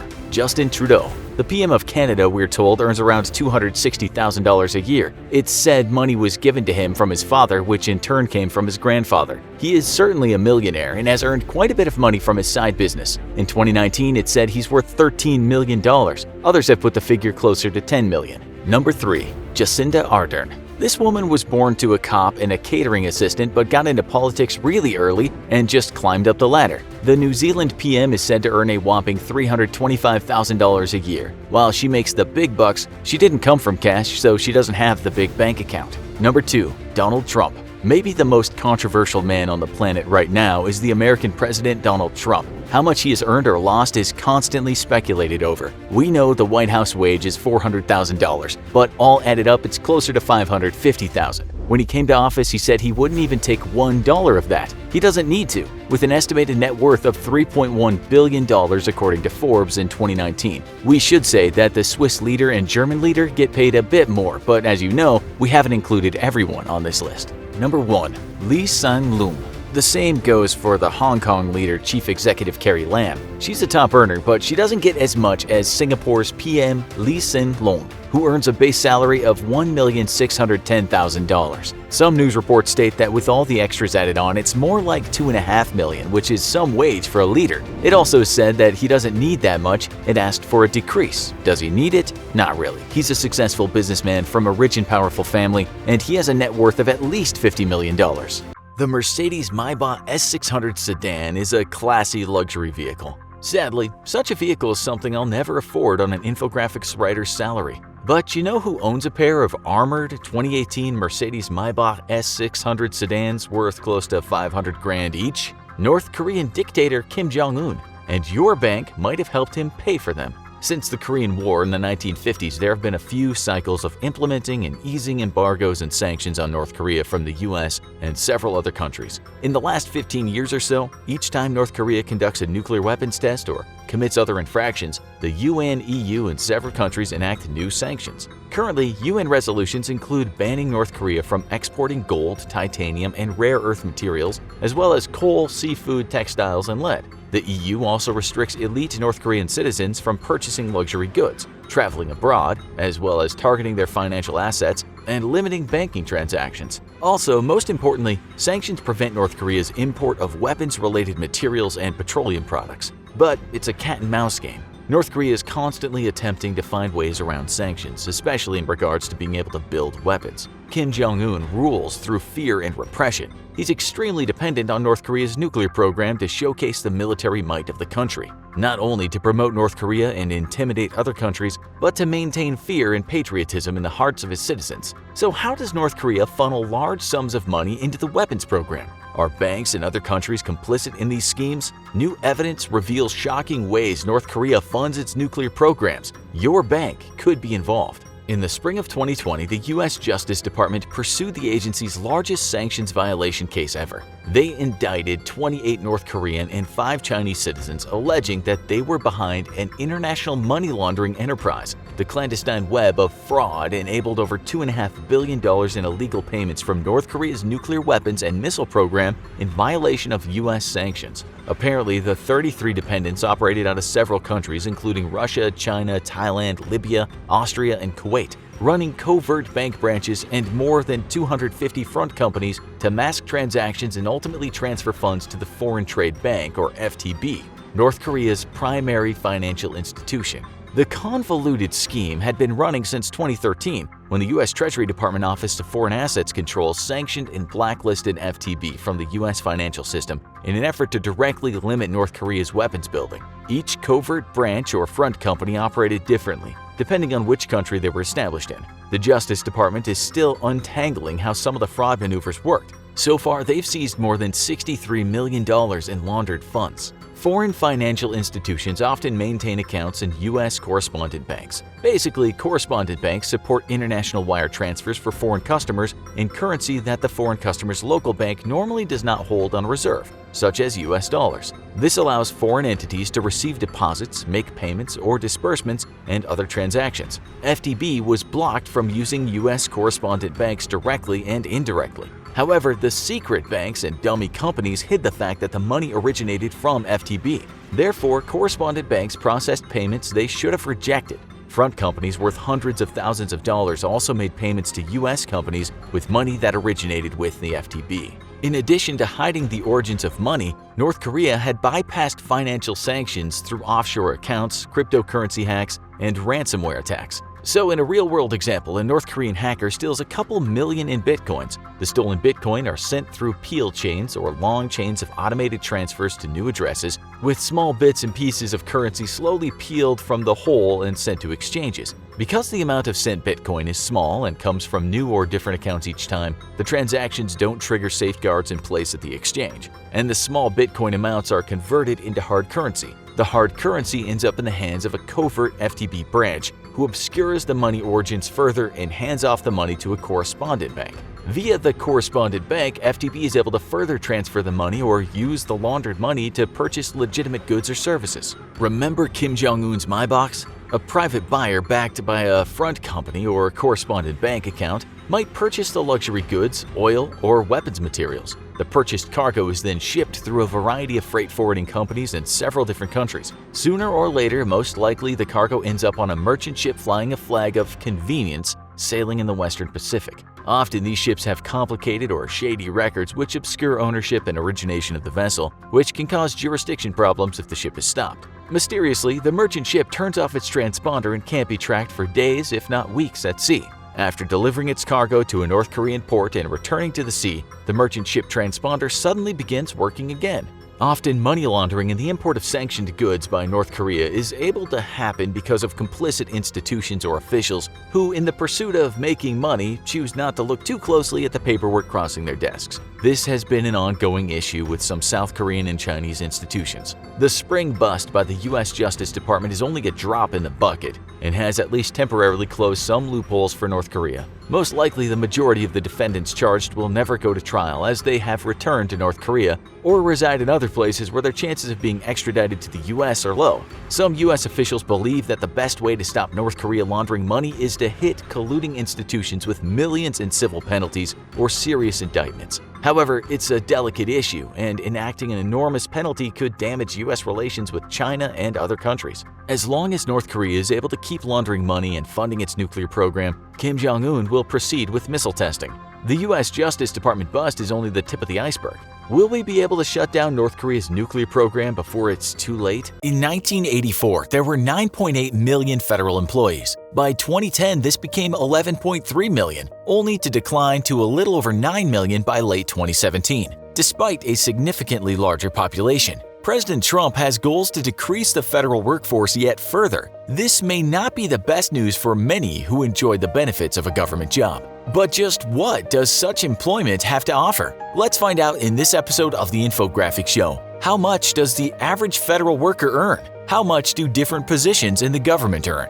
On average, federal workers received $90,000 a year with additional benefits that boost that amount closer to $125,000. This includes millions who hold either white-collar, blue-collar, or various other types of jobs. But how much does each of these really pay? Let's take a closer look. Most civilian white-collar employees in the federal government have annual pay rates that fall under the General Schedule, or GS scale, administered by the U.S. Office of Personnel Management. Approximately 1.5 million employees around the world are classified as GS and hold jobs in professional, artistic, administrative, clerical, scientific, or technical positions. These include positions classified together in groups, such as the social sciences, human resources, administrative and clerical, accounting, engineering, legal, business, investigation, inspection, transportation, and more. There are a total of 15 grades within the General Schedule system. GS1 is the lowest and GS15 is the highest. Grades assigned to each position are determined by the hiring agencies themselves. To do this, they consider such things as job task complexity, responsibility, and qualifying skills and expertise. GS2 positions are typically filled by those who have graduated from high school, but who lack further education or experience. A bachelor's degree will qualify most for a position at the GS5 level, while master's degrees set up individuals for GS9 level positions. Each of these grade levels is further broken down into steps from 1 to 10 that give an approximate 3% increase in salary. Step 1 again is the lowest, and Step 10 is the highest. A progression through these steps is made by a combination of ability demonstrated on the job as well as how long an individual has successfully held a position.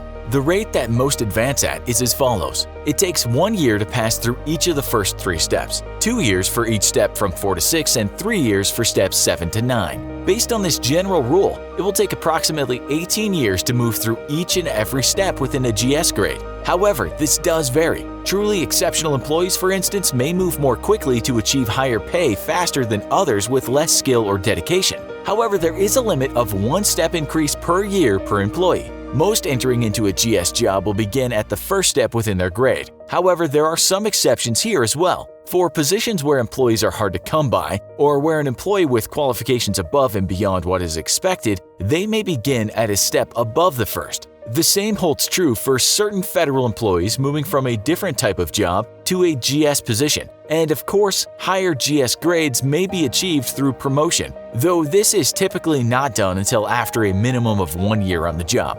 GS base pay changes annually each January with increases based on the wages and salaries of those in the private sector. In January of 2018, there was an overall increase of 1.4% across the board. However, in January of 2019, the base pay rate was frozen via executive order by President Trump. As a consequence, the base pay remains identical to that of the previous year, or to 2018. However, salaries are not determined by base pay alone. In addition to this, GS employees working within the United States also receive locality pay, which is determined by the area in which they work.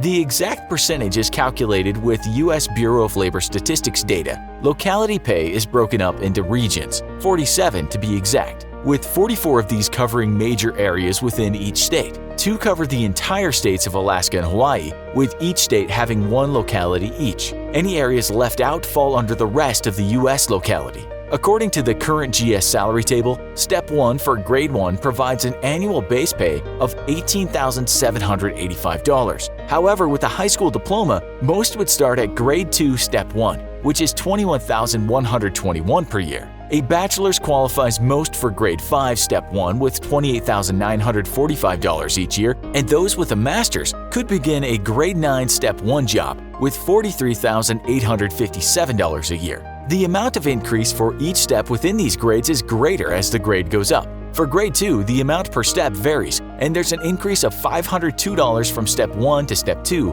and an increase of $699 from Step 2 to Step 3. From Grade 3 on, the increase per step is the same throughout the grade. For example, Grade 5 Step 2 is an additional $965 from Step 1, and Grade 5 Step 3 is $965 more than Step 2.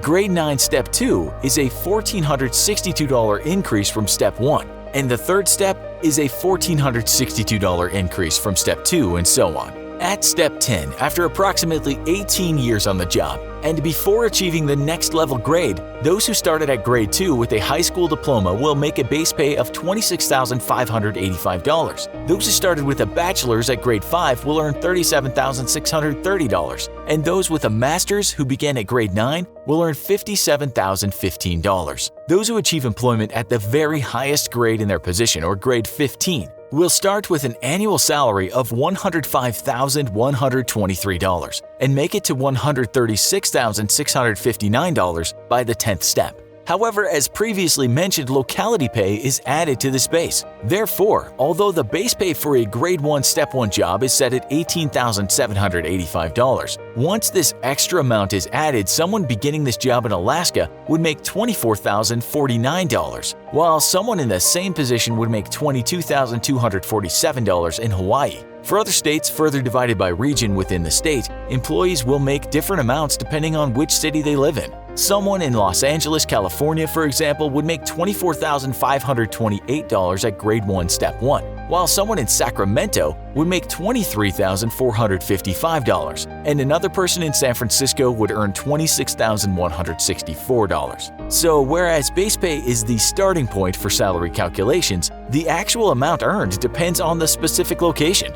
Blue-collar employees do not receive annual general schedule pay, but are paid hourly as determined by the Federal Wage System, or FWS. The Department of Defense is the main entity responsible for issuing these pay schedules, as well as employing civilians in these areas. Positions in this category are classified by family and include trades and crafts, including mechanical and manual labor type jobs, as well as supervisory roles. Examples would be wire communications and electronic equipment installation and maintenance, fabric and leather work, structural and finishing work, metal work and processing, plumbing and pipe fitting, food preparation and serving, engine and aircraft overhaul, film processing, and more. This includes different pay plans based on the specific positions. What these pay plans do is differentiate between whether a position has appropriated funds or not. In other words, whether or not funds were provided via congressional legislation and presidential approval or not, as well as whether it's a leadership or supervisory role. The Department of Defense lists schedules on its website for positions in different U.S. states, and the pay varies accordingly. In the federal wage system schedule for employees in Topeka, Kansas, for example, those whose job is non-supervisory grade make less than those who hold leader grade positions, and those in supervisory roles make the most. In other words, those labeled as WG rates for non-supervisory appropriated fund make less than WL, or appropriated fund leader, who make less than WS, or appropriated fund supervisory grade. Non-supervisory and leadership wages have 15 grades. Supervisor rates go up to 19 grades, and each grade has 5 steps. The salary of someone who begins a non-supervisory job at grade 1, level 1 in Topeka, Kansas is $12.54 an hour. For leaders, it's $13.78 hourly, and for supervisors, it climbs to $20.06. The most non-supervisory jobs pay at grade 15, step 5 is $34.55 per hour, and leadership rates reach the highest amount of $38.08. Supervisory roles go all the way up to grade 19, step 5, with an hourly pay of $51.16. Non-appropriated fund schedules have the same scheduling and steps based on whether they're supervisory or leadership jobs or not. In foreign areas, an entry position at grade 1, step 1 for a non-supervisory position is $8.75 an hour. For leadership positions, it's $9.62 hourly and climbs to $11.55 for supervisory roles. Non-supervisory positions cap at grade 15, step 5, or $22.65 an hour. Leadership goes up to grade 15, level 5 at $24.91 an hour, while supervisors can progress to grade 19, step 5 for $31.73 an hour. In addition to general base pay for white-collar and blue-collar employees that follow the GS or FWS schedules, the government makes some exceptions with specialty pay in certain circumstances. For example, specialty pay is offered for some jobs in some locations based on their ability to find satisfactory employees for a given position. These increase salaries to make a position more desirable to prospective employees. Special rates are available for medical instrument technicians in Alaska, firefighters in San Luis Obispo, California, and nurses in Rochester, Minnesota, and actuaries in Missouri, Ohio, and Utah, for example. Special pay rates are also provided for law enforcement officers at the grade 3 to grade 10 level. Beginning base pay for grade 3 step 1 is $27,653 a year, which increases by $768 per step. The last grade at specialty base pay, grade 10, begins with step 1 salary of $49,907 a year and with increases of $1,610 per step. The last grade and step on the base pay scale for law enforcement officers is grade 15, step 10 at $136,659 per year. But remember, this is a base rate. To this, locality pay is added. In Albany, New York, this is an extra 16.5%. In Austin, Texas, it's an extra 16.71%. And in Cincinnati, Ohio, the increase is 19.87%. Senior executive service employees and senior-level scientific or professional positions have their own pay rates as well and make from $126,148 to $189,600 a year. Administrative law judges range from $109,600 to $164,200, and administration appeal judge positions range from $109,600 to $151,700. Basic pay for members of the boards of contract appeals are $164,200 for chairman, $159,274 for vice chairman, and $154,348 for all other members. Like other salaries, locality pay is added to these base rates for judges and members of the Board of Contract Appeals. Senior political official rate is determined by level. Those that occupy these positions are mostly appointed by the President of the United States, typically with Senate approval. Level 5 positions earn the least, while Level 1 have the largest salaries. Level 5 positions with a yearly salary of $153,800 include the Deputy Undersecretary for Education, the Deputy Assistant Secretary of Defense for Reverse Affairs, and the Counselor to the Secretary of Labor. Those positions that are considered Level 4 and earn $164,200 a year include Assistant Secretary of the Air Force, Director of the National Institutes of Health, Executive Secretary of the National Security Council, and the Assistant Secretary for Aging. Level 3 positions earn $174,500 and includes several undersecretary jobs in the Department of Agriculture, Commerce, Defense, Education, Energy, and more. Just above this, at Level 2 position, a salary of $289,600 are the Deputy Secretary positions in Agriculture, Defense, Education, Energy, and Health and Human Services, and many others, for a total of over 50 jobs. The highest level, Level 1, provides pay of $210,700 and includes several key positions. These include the critical jobs of Secretary of State, Secretary of the Treasury, Attorney General, Secretary of Commerce, Secretary of Labor, United States Trade Representative, and more. The President of the United States determines the annual salaries of members of Congress through an executive order. Those not in leadership positions currently earn $174,000 a year, while the Speaker of the House makes $223,500, and majority and minority leaders and the Senate President make an annual income of $193,400. Of course, the President has the highest salary of all, at $400,000 a year. This does not include a supplementary $50,000 for extra expenditures, as well as a $100,000 travel account and a further $19,000 set aside for entertainment.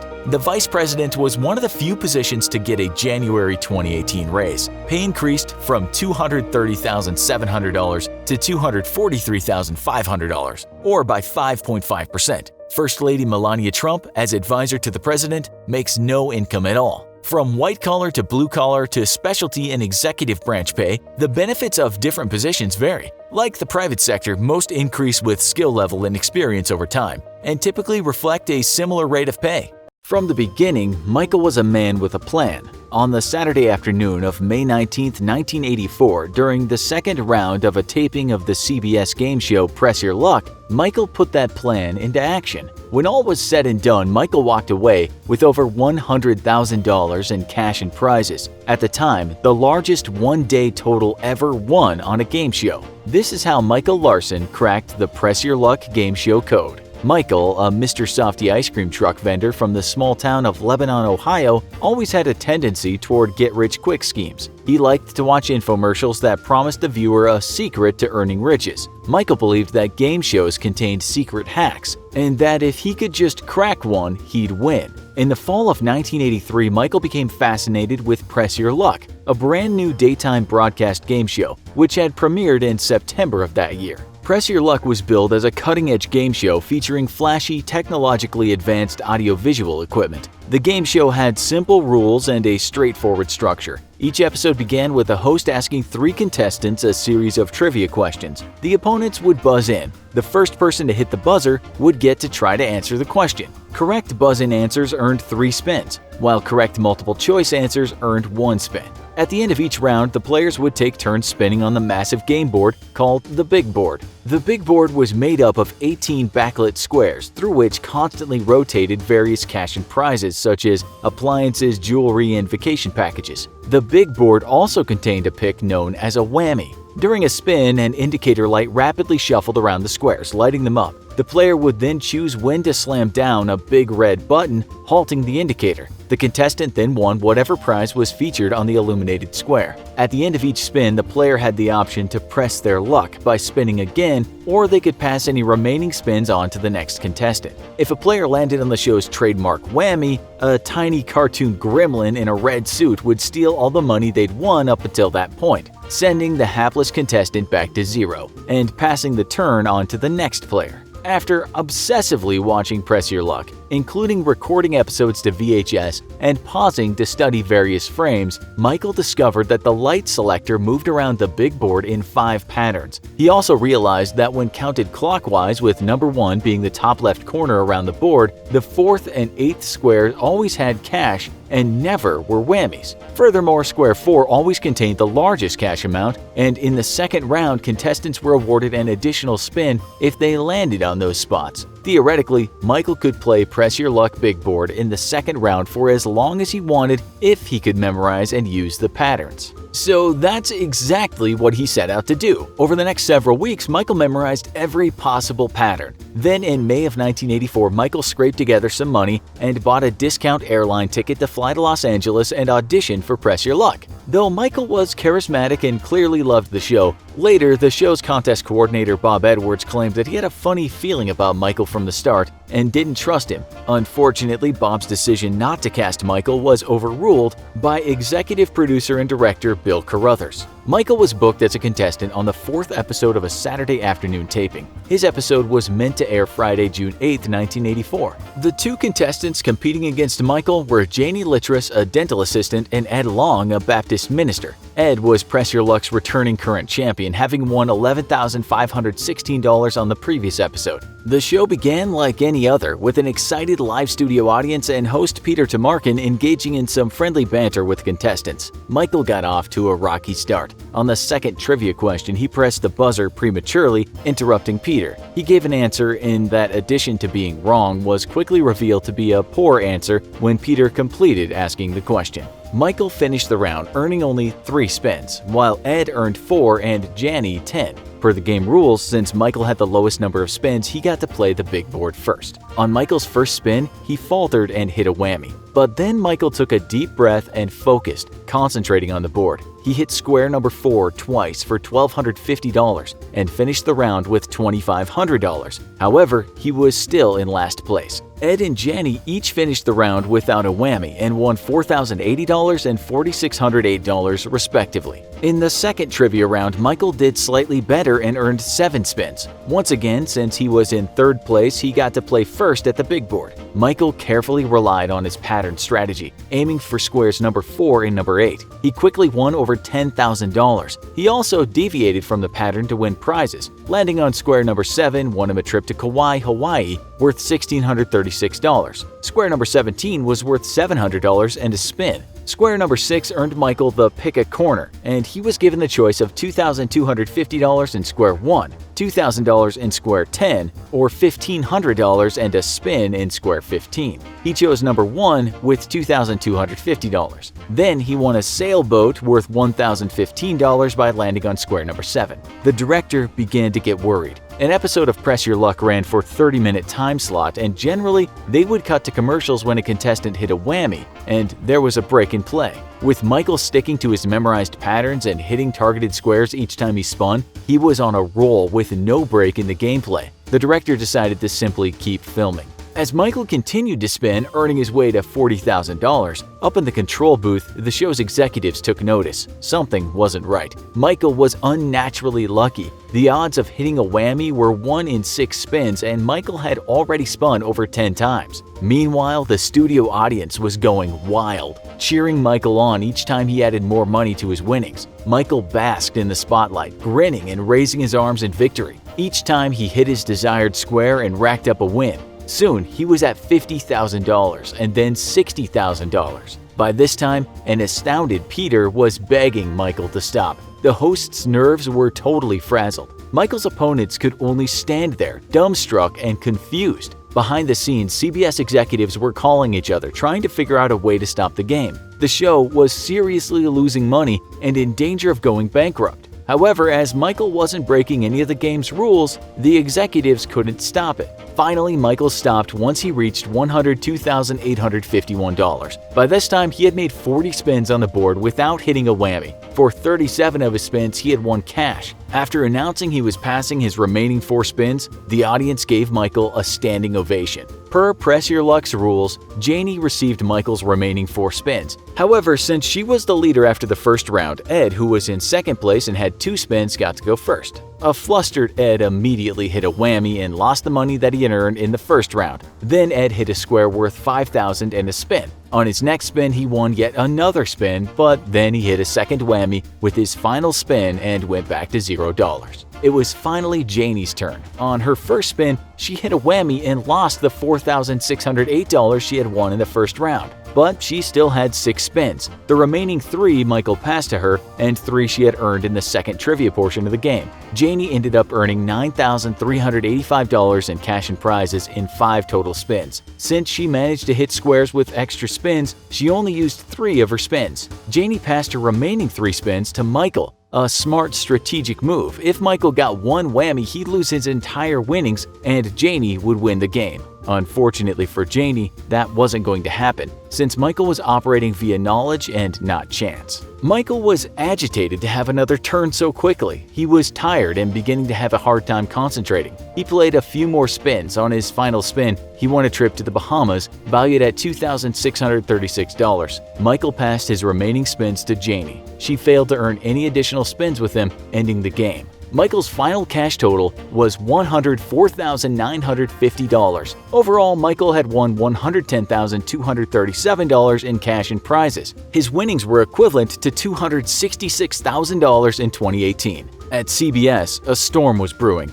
Press Your Luck's producers and Michael Brockman, the head of CBS's daytime programming department, met to review the tape of Michael's wild winning streak frame by frame. They noticed that Michael immediately prematurely celebrated after many of his spins, a second or two before the big board confirmed his win. Clearly, Michael knew ahead of time what square he was going to land on. At first, CBS deemed Michael a cheater and refused to pay him his winnings. However, despite going over Michael's release form and other documents with a fine-toothed comb, the company couldn't find a clause in the game's rules with which to disqualify him. It wasn't illegal to memorize the big board's patterns. The network grudgingly paid Michael his winnings. Because he had surpassed the CBS winnings cap of $25,000, Michael was not allowed to return for the next show.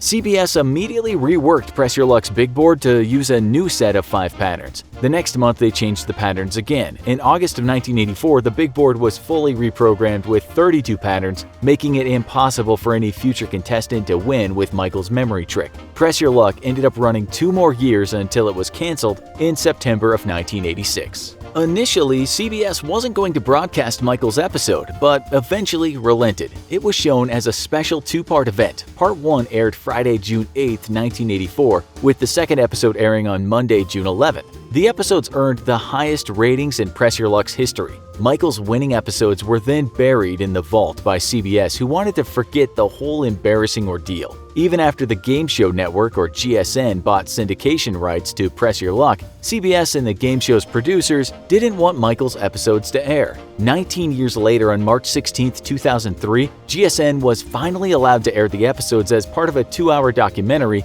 about Michael's controversial win. Meanwhile, Michael returned home to Lebanon with around $90,000 in winning post-taxes. He invested some of his winnings in real estate, but the opportunity didn't pan out. Michael continued to get involved with get-rich-quick schemes. In November of 1984, a local radio show held a promotion promising a $30,000 prize for matching a $1 bill serial number with a random number read out on the air. Michael withdrew his remaining winnings in $1 bills and spent days inspecting money in an attempt to win the prize. When he discovered that he didn't have the winning number, Michael redeposited some of his money, keeping the rest of the cash at home. He came to regret this decision when his house was burglarized and $50,000 in cash was stolen while Michael was at a Christmas party. The robber was never found. Later, Michael reached out to the producers of Press Your Luck to suggest that they stage a Tournament of Champions show. He boasted that he could beat the reprogrammed big board. They declined. Michael went into a downward spiral, eventually getting involved in a massive Ponzi scheme. He sold shares in a fake American Indian lottery. By the mid-1990s, he managed to defraud 20,000 investors out of $3 million.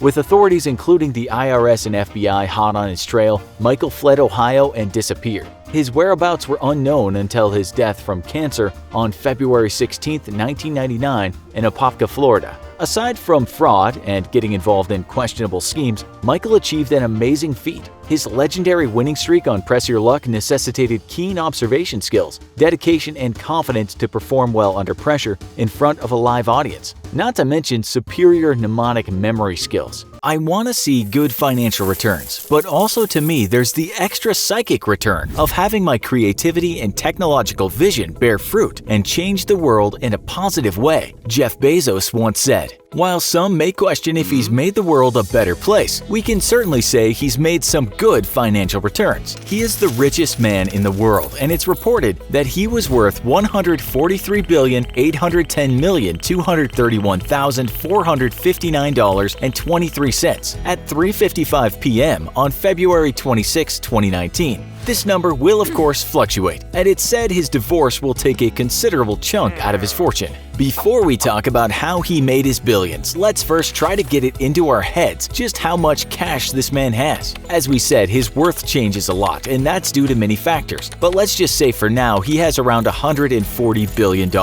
According to the International Monetary Fund in 2018, that would give him a nominal gross national product, GDP, around the size of Kuwait, which comes around 58th on the list of GDPs around the world when that list was created. As one media outlet stated in 2018, Jeff Bezos is now richer than Iceland, Tanzania, Jamaica, and Estonia combined. What does this translate to? Someone already did the math for us in 2018 regarding his yearly earnings broken down into smaller time frames. We're told that it's estimated that he makes almost $1.5 billion a week, around $213 million a day, $8.9 million an hour, $149,000 plus every minute, and $2.4 thousand per every second that goes by. Yep.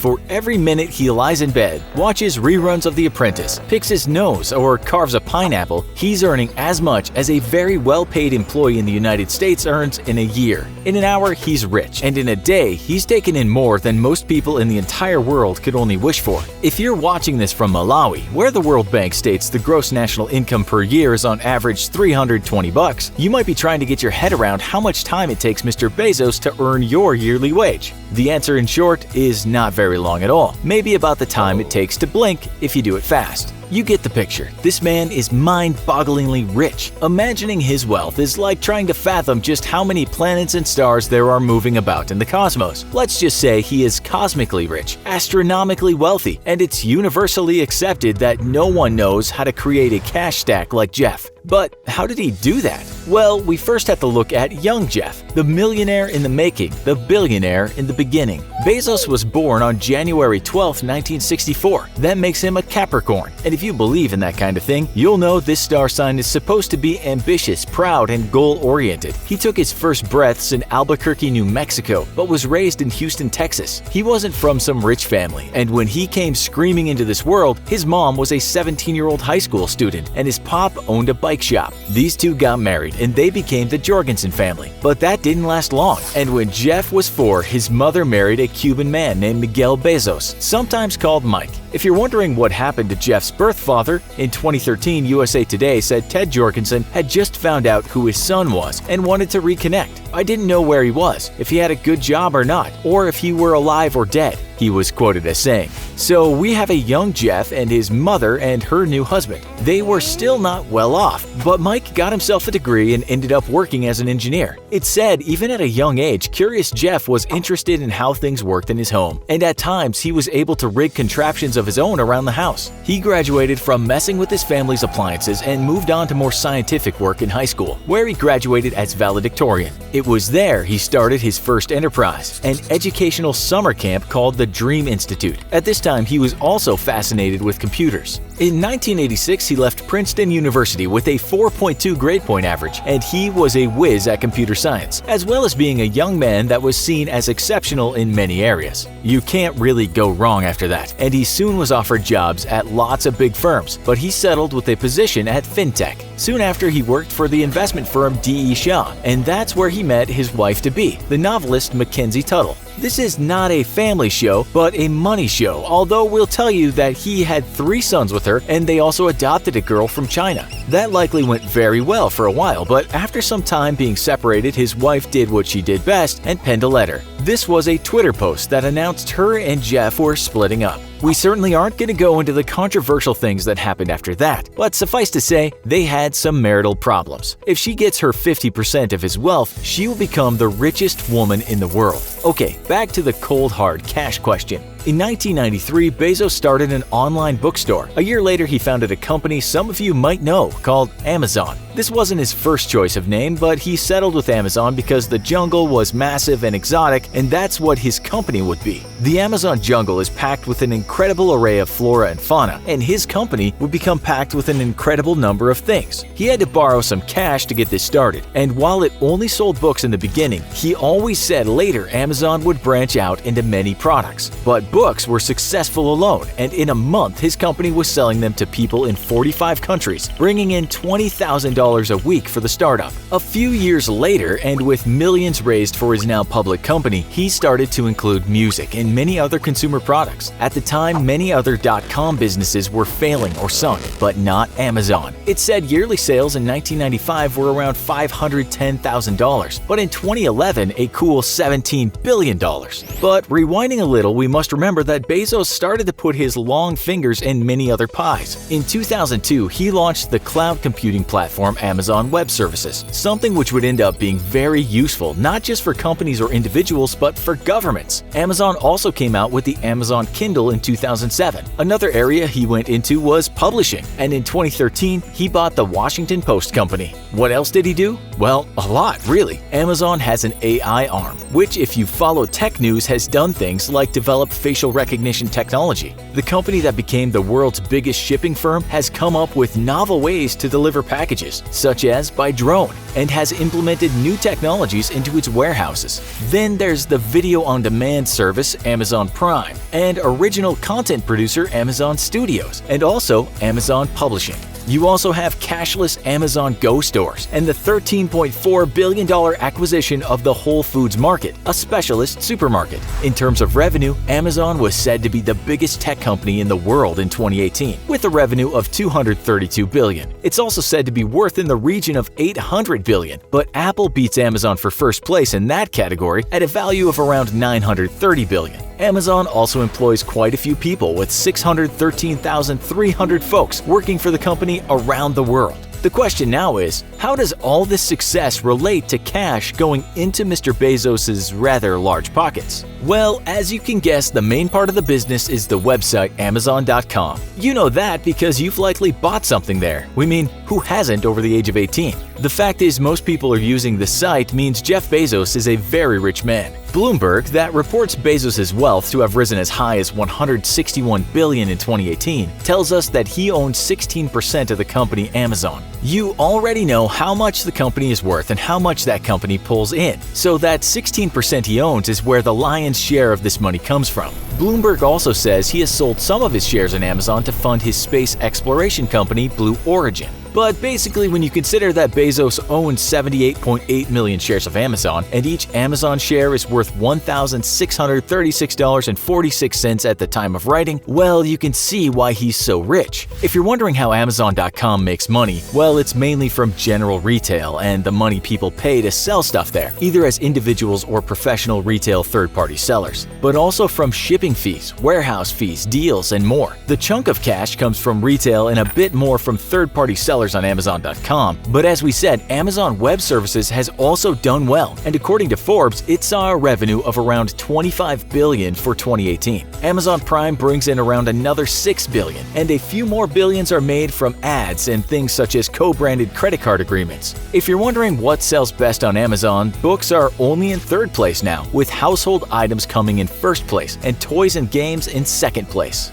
Finally, we might also look at this opening paragraph from a Fortune article written in 2019. Those wondering how many zeros Amazon, which is valued at nearly $800 billion, has to pay in federal taxes, might be surprised to learn that its check to the IRS will read exactly $0. We're told this is perfectly legal. We'll let one expert explain it, albeit vaguely. He said, Amazon avoids paying federal taxes using a variety of tax credits and tax exemptions that are legal and built into the U.S. federal tax code. What he meant by these exemptions was mostly centered around a research and development tax credit, recent tax deductions for investments in equipment, and also something called stock-based compensation. So there you go. That's how Jeff Bezos became the richest man in the universe. At the infographic show, we're endlessly fascinated by the creative ways people have found to break the law, as well as the the creative ways the authorities have dealt with those lawbreakers throughout history. Past episodes have covered history's greatest thieves, as well as the laws you yourself break every day. Today we're answering a question from one of our viewers, Petros, who wants to know A. how counterfeit money is made, and B. how realistic it is. We'll assume he's asking for a friend. And for our Secret Service viewers, rest assured that we would never advocate any of the systems we'll be describing.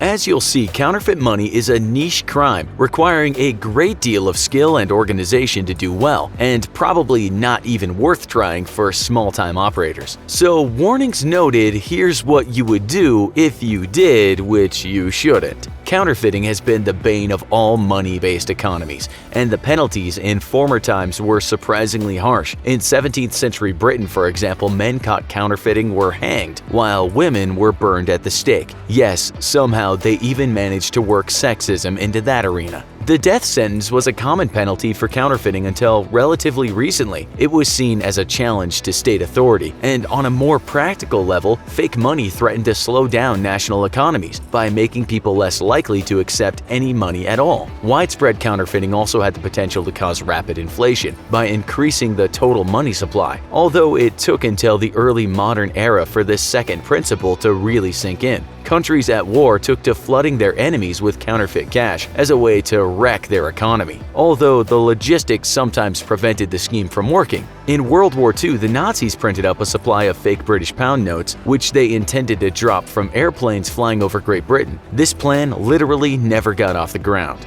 The United States government started minting coins in 1792, but paper money was a different story. Identifying counterfeit bills among the various designs around at the same time required vigilance and apparently was really difficult, because by the Civil War, a third of all paper money in the US was counterfeit, not to mention the piles of fake Confederate money the Union printed to sabotage the economy of rebel states. To deal with the scourge of counterfeit currency, Abraham Lincoln created the Secret Service. Its earliest incarnation only dealt with counterfeiting. Over the course of the late 19th century, a series of reforms centralized the issuing of paper currency under the supervision of the Treasury Department, and by 1877, the Bureau of Printing and Engraving was actually manufacturing all the country's greenbacks. Completely standardized currency followed in the 20th century. Federal Reserve notes, still the class of currency in use today, issued by the central bank since 1913, began to replace earlier notes issued directly by the Treasury. Uniformity made counterfeit bills harder to pass than in the early days of the Republic, but some crafty criminals were up to the challenge. The technique of replicating the fine lines of the dollar denominations required a similar attention to detail as the creation of fake works of art. The distribution of counterfeits became, like extortion and smuggling, a specialty of America's crime syndicates. The Secret Service continued to investigate and shut down these domestic operations, although never decisively. And then came the supernotes. Supernotes, also called super dollars, started showing up at the end of the 1980s. Unlike garden variety fakes, which an expert could usually identify without difficulty, a supernote was virtually identical to a real 100 or 50. Law enforcement could only speculate who was turning out the high-end knockoffs, but they believed the culprit had to be a hostile government to pull off the quality of workmanship. Real U.S. money is printed on proprietary paper stock, a blend of linen and cotton, with tiny red and blue threads scattered into the mix. And the private Crane Currency Company is the exclusive supplier, with the federal government its exclusive buyer.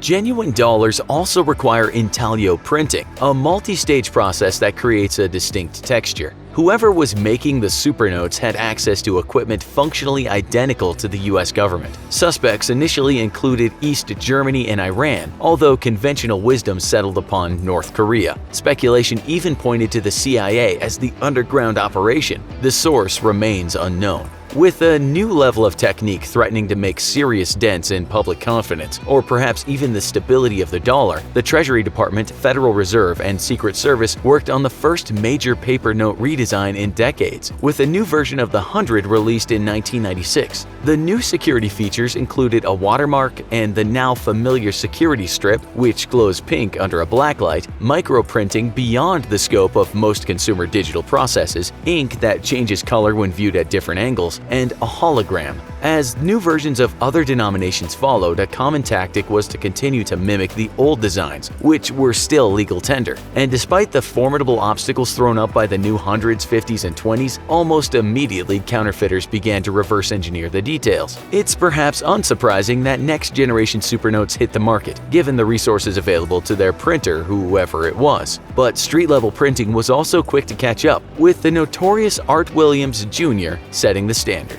As journalist Jason Kirsten details in his 2010 book The Art of Making Money, Williams began his counterfeiting career in 1987 at the age of 15, learning the art of hand-printing money from a mentor called Da Vinci. Over the course of the 1990s, he refined his own method, which combined traditional printing techniques with digital manipulation with Photoshop, a pirated copy, of course. He had a stable of underworld clients for his wares, selling his prints for 20 cents on the dollar. Following his release from his second brief prison stint in 1996, his girlfriend Natalie showed him one of the new $100 bills. He thought he could crack it and got to work. In addition to the layers of artwork and coloration required to match the design, he wanted a paper that could stand up to the iodine pen test, which turns black when applied to most wood-based papers. Trial and error led him to develop a product with 2 layers of newsprint glued together, which also allowed the insertion of a fairly realistic security strip. Impressing his old buyers, he now had a market with fewer competitors and could up his asking price. Art and Natalie also turned the operation into a romantic adventure that played like an Oscar contender. The couple headed out on a cross-country crime spree, lighting up a constellation of shopping malls along the route to Oregon. In each town, they'd case not just the mall but also the town center to get an idea how fast the cops could show up. For each job, they took a set path in and out of the mall, using one of the department store anchor chains, which they would skip as their entrance. Then Natalie would make her way from store to store, with Art carrying the packages and resupplying Natalie with fake hundreds. Now, they were making substantially more than 20% on each bill, as they pocketed the change from each purchase. Adding to the folk hero charm of the couple, they began purchasing items specifically for charitable donations at churches and the Salvation Army drop centers. It was back in Chicago, though, that the cops caught up with him, discovering the counterfeit money while busting him for marijuana possession in a hotel room. Part of what made the road trip so successful was the duo's understanding that they couldn't hit the same store or even the same mall twice in a row. Small towns also proved less likely to question the bill's authenticity than, for instance, people in Los Angeles. The bills would pass the iodine test, but they weren't foolproof.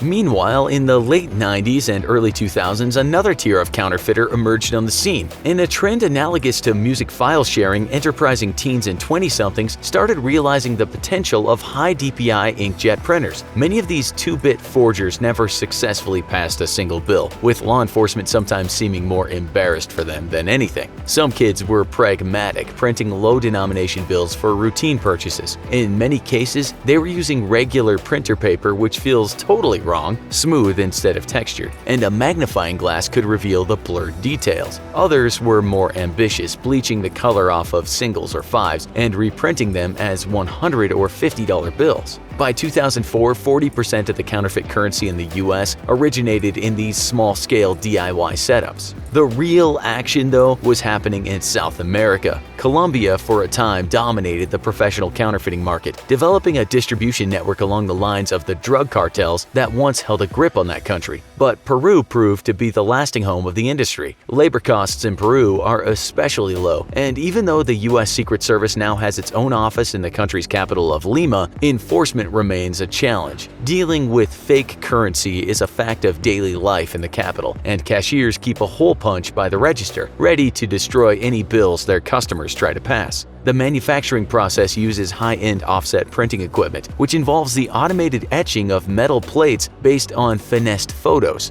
Venezuelan currency, which has suffered severe inflation, now serves as a source of paper stock. 10 or more craftspeople each perform a step in the assembly and refinement, such as sewing a security strip into the note or simulating the texture of an embossed stamp. The work is spread out over multiple locations, with the artisans kept in the dark about their colleagues' whereabouts. In Lima, multiple buyers package the bills in hiding places such as stuffed animals or suitcase linings, and travelers known as barriers fly with the goods to various distribution points around the world. It enters the US via Mexico, where the barriers hand them off to coyotes or traffickers, who in turn smuggle the bills into the States. Hardened Threatening the Mexican border might put a squeeze on that supply network, but don't bank on it. Counterfeiting is proving more lucrative than cocaine, and most of the fake dollars are destined for the international market rather than the United States. Meanwhile, euros remain a potential growth market despite the EU's recent instability. Counterfeiting American currency remains very rare. 99.99% of all US currency in circulation is genuine. There's a natural bottleneck. At some point, the bills have to hit the street, and that requires personal transactions. Whether the product of a dorm room operation or an international cartel, the notes have to pass into the marketplace. If they don't make it past one transaction, they're very likely to get stopped and confiscated when the retailer attempts to make a bank deposit.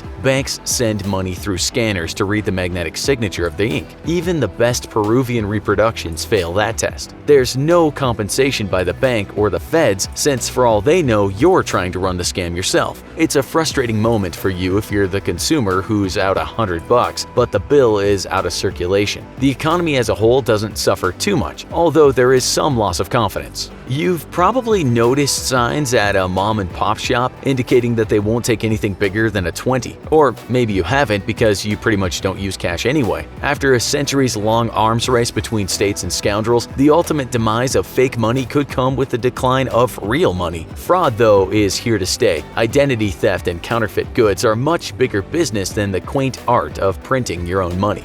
And the decline of cash and the transition to digital cash only means that cyber threats are more dangerous than ever and getting worse all the time. It seems every year that the lottery gets bigger and bigger, as more people buy tickets hoping for a quick fix to all of their financial problems. For its players, the lottery represents a ticket to paradise. No more having to drive to a job you hate ever again. You can finally tell your terrible boss exactly what you think about him and his stupid little mustache. Bill collectors, goodbye harassing phone calls forever. With tens of millions, maybe even hundreds of millions at your disposal, you're officially over life's petty problems and can finally live the carefree life you've always dreamed of. Yet, the reality is that most lottery winners end up blowing all of their cash, and it's the rare winner who is able to hold on to even just a portion of the money for even just a few years. So if you play the lottery, stay tuned to this episode of the Infographic Show, and maybe don't tell that boss of yours what you think of his ridiculous little mustache just yet, as we look at the lottery winners who lost it all. Laura and Roger Griffiths. In 2006, Laura and Roger Griffiths of England won £1.8 million in the British lottery and immediately moved to buy their dream £670,000 home, or about $871,000 US. Next came the car, with a brand new £28,000 Porsche and a slightly less expensive Lexus 4x4 luxury SUV, which Laura used to drive their two daughters to their £10,000 a year private school for each girl. Laura immediately opened up a beauty spa, thinking that she'd invest her money into a business that could produce a return. A smart move, except the spa simply never became profitable. Though it's hardly Laura's fault, as she let Roger do all the financial work and sign all the financial documents. And surprise, surprise, turns out he knew little about business or successfully running a spa. The couple also splurged on 5-star trips to Dubai, New York, Mallorca, and Monaco, as well as top-range furniture for their new home and a very expensive wardrobe. Roger also spent £25,000 on making a record with a band he played with in a local university, which sold only 600 copies. It wasn't all foolish spending, though, that bankrupted the Griffiths, who were forced to sell their home along with their spa business and all of their luxuries. Having bought real estate as an investment, the Griffiths were devastated when the global economy collapsed in 2008-2009, and they lost most of their investments in the resulting fallout. Then in 2010, a freak fire gutted their home, which had been underinsured, forcing the couple to spend their remaining money on repairs in an attempt to save the house. Today, the couple are divorced after Laura discovered a conversation on Roger's computer between him and a male friend indicating his interest in another woman. And Laura works in the spa she once owned and had to sell as a beauty technician. Roger was last heard of admitting that he had £7 in his bank and was relying on his parents for money. William Bud Post III.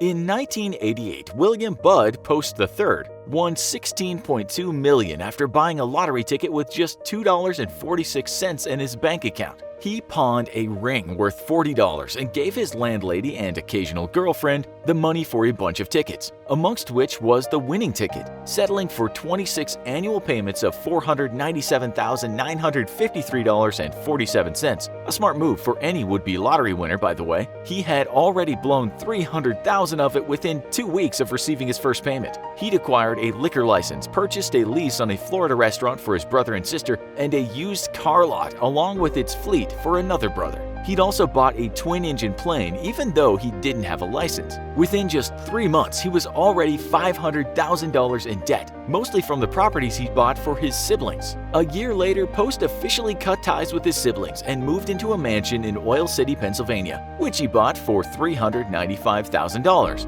then set about upgrading it.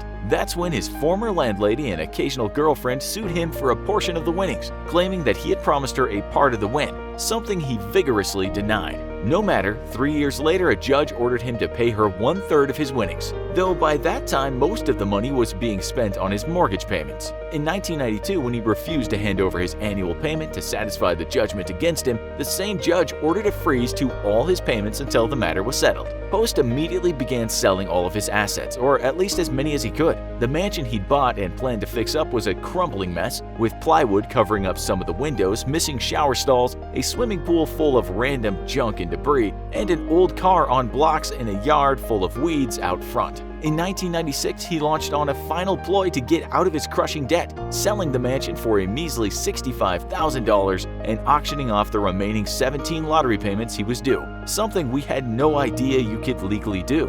That netted Post a nest egg of $2.65 million.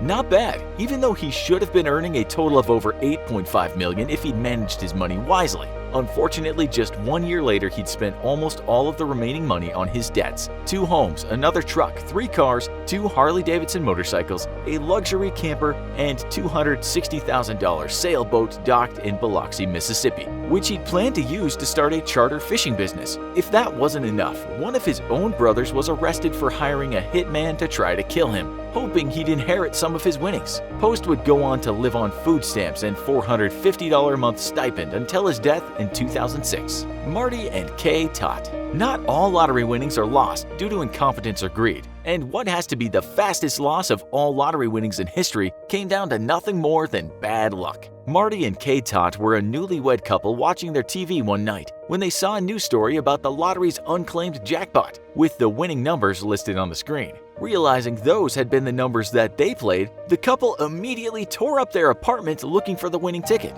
Unfortunately, the couple was unable to locate the ticket, and so the couple launched an appeal with officials investigating their claim for 7 weeks before being satisfied that it was genuine. Because the couple had waited so long to report the lost ticket, however, due to their not even having been aware that they had won, a court ruled that the company running the lottery had no obligation to actually pay up. The couple was devastated and the new marriage was badly affected. Their dreams of moving into their own home and starting a family indefinitely delayed, as they were forced to continue to make ends meet with a joint income of £34,000. Evelyn Adams. Winning the lottery is a once-in-a-lifetime event with astronomical odds. At least it's supposed to be. Yet in 1985, Evelyn Adams of New Jersey won the state's $3.9 million jackpot in October, then won the $1.4 million jackpot just 4 months later. The convenience store clerk became an instant celebrity and was bombarded with requests for financial aid from both the public and her own family. And for her part, she gave a lot of money away to people asking for help.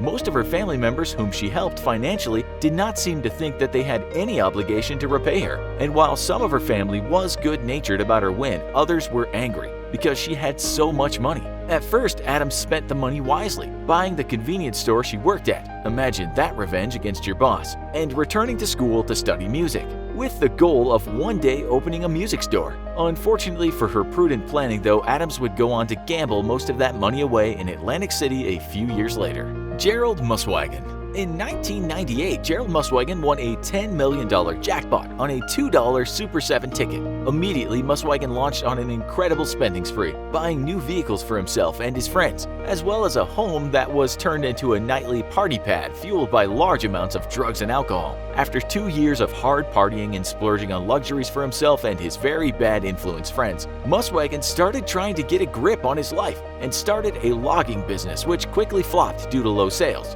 In 2000, 2000, he led police on a high-speed chase and was sentenced to 3 months in jail, followed by a conviction in November of 2002 for fondling a 19-year-old woman he'd hired to clean up his house, and given another 3 months in jail. After losing all of his money, 7 years later, Muswagen was forced to take a job doing heavy lifting on a friend's farm just to make ends meet and support his girlfriend and 6 young children, though shortly after, his body was discovered in his parents' garage, where he'd hung himself. Suzanne Mullins. Sometimes the stresses of life are greater than the windfall that a lottery win can provide. And in 1993, when Suzanne Mullins hit a $4.2 million jackpot, she decided to split the winnings 3 ways with her husband and daughter, netting her after taxes 20 annual payments of $47,778.84. Yet Mullins did not splurge her money wastefully as most lottery winners on our list, and instead used most of the money on her uninsured son-in-law who was very ill, running up $1 million in medical bills before finally dying in 2000. To help cover the medical expenses, Mullins took out a loan in 1998 with the People's Lottery Foundation, a company that serves lottery winners who need their money faster than their annual payments arrive. They lent her $197,746.15, which she agreed to pay back with her yearly checks through 2006. But in 2000, when the lottery rules changed and allowed the winners to collect their money in one lump sum, Mullins cashed in on the remaining amount, albeit at the same penalty that other winners who take the lump sum over the annual payment all receive. In her bid to try to pay the mounting medical costs of her son-in-law, Mullins was unable to pay back the PLF, which sued her for the remaining amount. Sadly, Mullins still has to repay the amount to the PLF, and with most of her winnings spent on medical costs, she's forced to pay out of her normal job. Mrs. Mullins' story just goes to show that in America the healthcare system is so broken that even if you win the lottery, you have no guarantee of still being able to afford medical care. Though we guess hoping to win the lottery is a better plan than just dying, as our politicians today seem to expect us to do. Winning the lottery can seem like a dream come true, and upon hearing the good news, it can be easy to be overcome with all manner of wants and desires. Most people spend their lives working jobs they dislike and living paycheck to paycheck. So the news that the world is suddenly at your fingertips and everything you've ever seen on TV and wished you could have or do is now available to you can make some people very prone to some very unwise decisions. Some psychologists have theorized that some people simply aren't meant to handle vast amounts of wealth, and of the lottery winners that go on to live happy lives, it's the ones with motivations and aspirations that they were pursuing even before their big win that end up being the best adjusted. So if you ever win the lottery, don't forget to still pursue your dreams, but make sure it's a dream actually worth pursuing and not just a whim you want to splurge on, because one day the money will run out. You're a young man in need of adventure, bored of the drudgery of everyday life in your small town. You need a change, but you don't have the cash to put that change into effect. You know what you have to do, and that's take a huge risk. You sell everything you own, your car, your electronic goods, your beloved bicycle, even your clothes. You then empty your bank accounts and buy a ticket to the gambling mecca of Las Vegas. In your pocket is the cash equivalent to everything you own. $135,300. You head to the roulette wheel and stack your cash on red. The wheel turns, the ball is put into action, and for a few seconds you consider the future, your hands trembling, your heart skipping beats. The ball stops with a clunk. It's red, and what we've just told you is a true story. The English Risk Taker. That story is the tale of a man called Ashley Revell, a man from Maidstone, England, who sold all his possessions when he was 32 to make that bet in the US. It said he also raised cash from auctions and sales, so he wasn't exactly rolling in dough when he made that life-changing bet in 2004. In fact, when a UK online gambling company heard about what he was going to do, they even gave him some cash. Because of this, the man legally changed his name to Ashley Blue Square Revell. Before his bet, he said, "I really want to put that bet on and just get that rush and see how I'm going to feel and how I'm going to handle it, and if I lose, how I'm going to handle that." It said he walked out of the casino with his $270,600, and afterwards he told the media, "That was the most amazing experience I've ever had in my entire life." With his cash, he decided to buy a motorbike and travel across Europe, and on that trip he met his wife-to-be. They had 2 kids together, and Revell later started a company. His win has inspired game shows and has become a legendary story among gamblers. This is a feel-good story, but you'll see gambling has a very dark side. The Eternal Gambler. This man may not have laid down the biggest bet, but his name has gone down in gambling history, and he claims to have bet more money in casinos than anyone else in history. His name is Archie Carras, and he has a pretty wild story. In 1992, he drove to Las Vegas with just $50 in his pocket. There's not much you can do with that, but he managed to get $10,000 from a friend as a loan. He made good on his word to pay the money back, beating 15 of the best poker players in the world in a competition. We should say here that he had made a lot of money in the past and was well known in the poker community, but he really was down to his last 50 before he borrowed the cash. It's a long story, but he kept on gambling over the coming days and weeks. He kept on winning, playing various casino games, and this is now known as the run. At the end of his run, he had a whopping $40 million. That's $50 to $10,000 to $40 mil. But as often happens with the eternal gambler, he lost it all. Then he made a few million back again and then lost it all again. This is what he once said about his chosen way of life. You've got to understand something. Money means nothing to me. I don't value it. I've had all the material things I could ever want. Everything. The things I want, money can't buy. Health, freedom, love, happiness. I don't care about money, so I have no fear. I don't care if I lose it. The coin toss. This is the story of a man called Kerry Packer, who was before his death at one point the richest man in Australia. He was well known for his gambling proclivities and would at times lose many millions or win many millions in a matter of days in UK and US casinos. In 1999, he lost around $20 million in casinos in London in a matter of weeks. And also in the 90s, he walked into a London casino with $20 million and played 4 roulette wheels. He lost everything that day. But his biggest bet, if you can call it that, was going up against another man. As the story goes, Packer was playing poker in the Stratosphere Casino in Las Vegas with a well-known Texan player. Packer was said to have an explosive temper, and the Texan didn't much like him. It's said the Texan was also miffed that Packer didn't know who he was after he'd asked him to get into a poker match with him. That Texan guy apparently said, "I'm worth $60 million. Packer's response was, "Heads or tails, I'll toss you for it." As the legend goes, the Texan man wasn't willing to bet his fortune on a coin toss. Money Mayweather. We all know that one of the best boxers that ever lived, Floyd Mayweather, is not shy about showing how much cash he's earned throughout his career. It was reported in 2013 that the boxer made a huge bet in $5.9 million on the basketball game between the Miami Heat and the Indiana Pacers. He bet on the Heat. His team won 99-76. The odds were in his favor, but he still made around $500,000 in profit from that bet. He's never admitted to making the bet, but one Vegas gambling man who knows what goes on in Vegas tweeted, "Good source from my heavy hitters Vegas crew alerted me that Floyd Mayweather has laid over $5.9 million on Heat -7 tonight in Vegas." Better X. Now we have a sports fan who goes by the name of Better X. It seems no one knows his real name. It's said this guy or girl made $25 million in recent years after betting on the Houston Astros and Philadelphia Eagles. But early in 2019, he took a hit after putting millions on the Los Angeles Rams. ESPN wrote that he made 3 big bets in total and lost $3.8 million. Still, with his recent winning streak, he's got $20 million in the bank that he didn't have. The question is, how long can he keep that?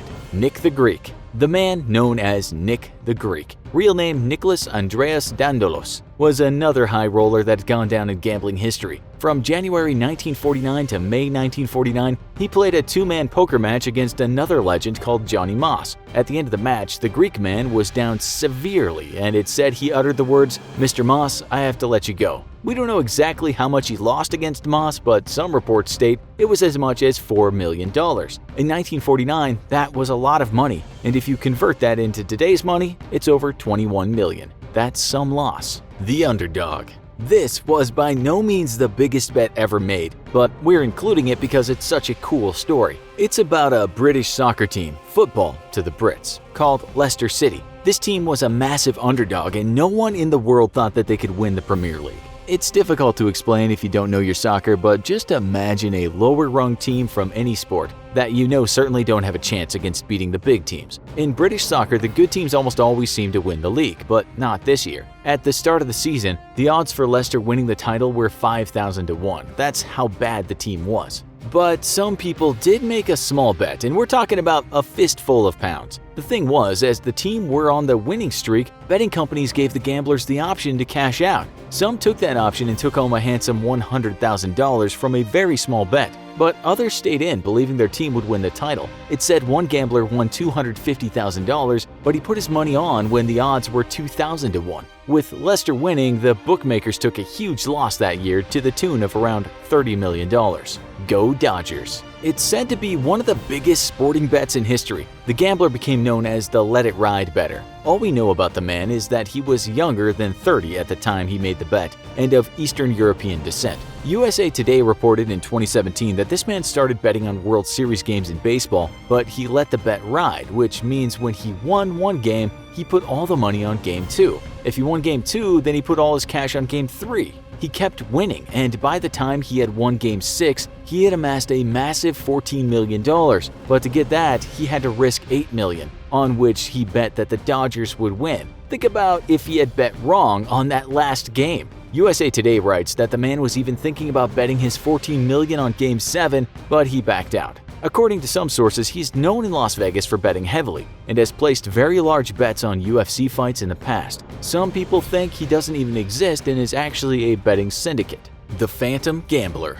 The man known as the Phantom Gambler, sometimes the Suitcase Man, was really called William Lee Bergstrom. He died in 1985, but before his death he became known as the biggest gambler that ever lived. As the story goes, he made some cash in real estate, and then in 1980 he turned up in Las Vegas ready to bet a lot of money. He went to Binion's Horseshoe Casino with a suitcase full of cash to the amount of $777,000. That's almost $2.5 million in today's money. He was also carrying his second suitcase, which was empty, so he obviously thought he was going to win. What most people didn't know is he had borrowed half the cash and told the casino owner that if he didn't win, he would take his own life. This was some bet, a mortal risk. At the time, the casino had a policy to accept any bet, and on this day, that policy would be its ruin. Bergstrom put all of the cash, and we mean every dollar, on the roll of a dice in a craps game. He won and doubled his cash to around $1.5 million, $5 million today, and as the tale goes, he drove off into the sunset.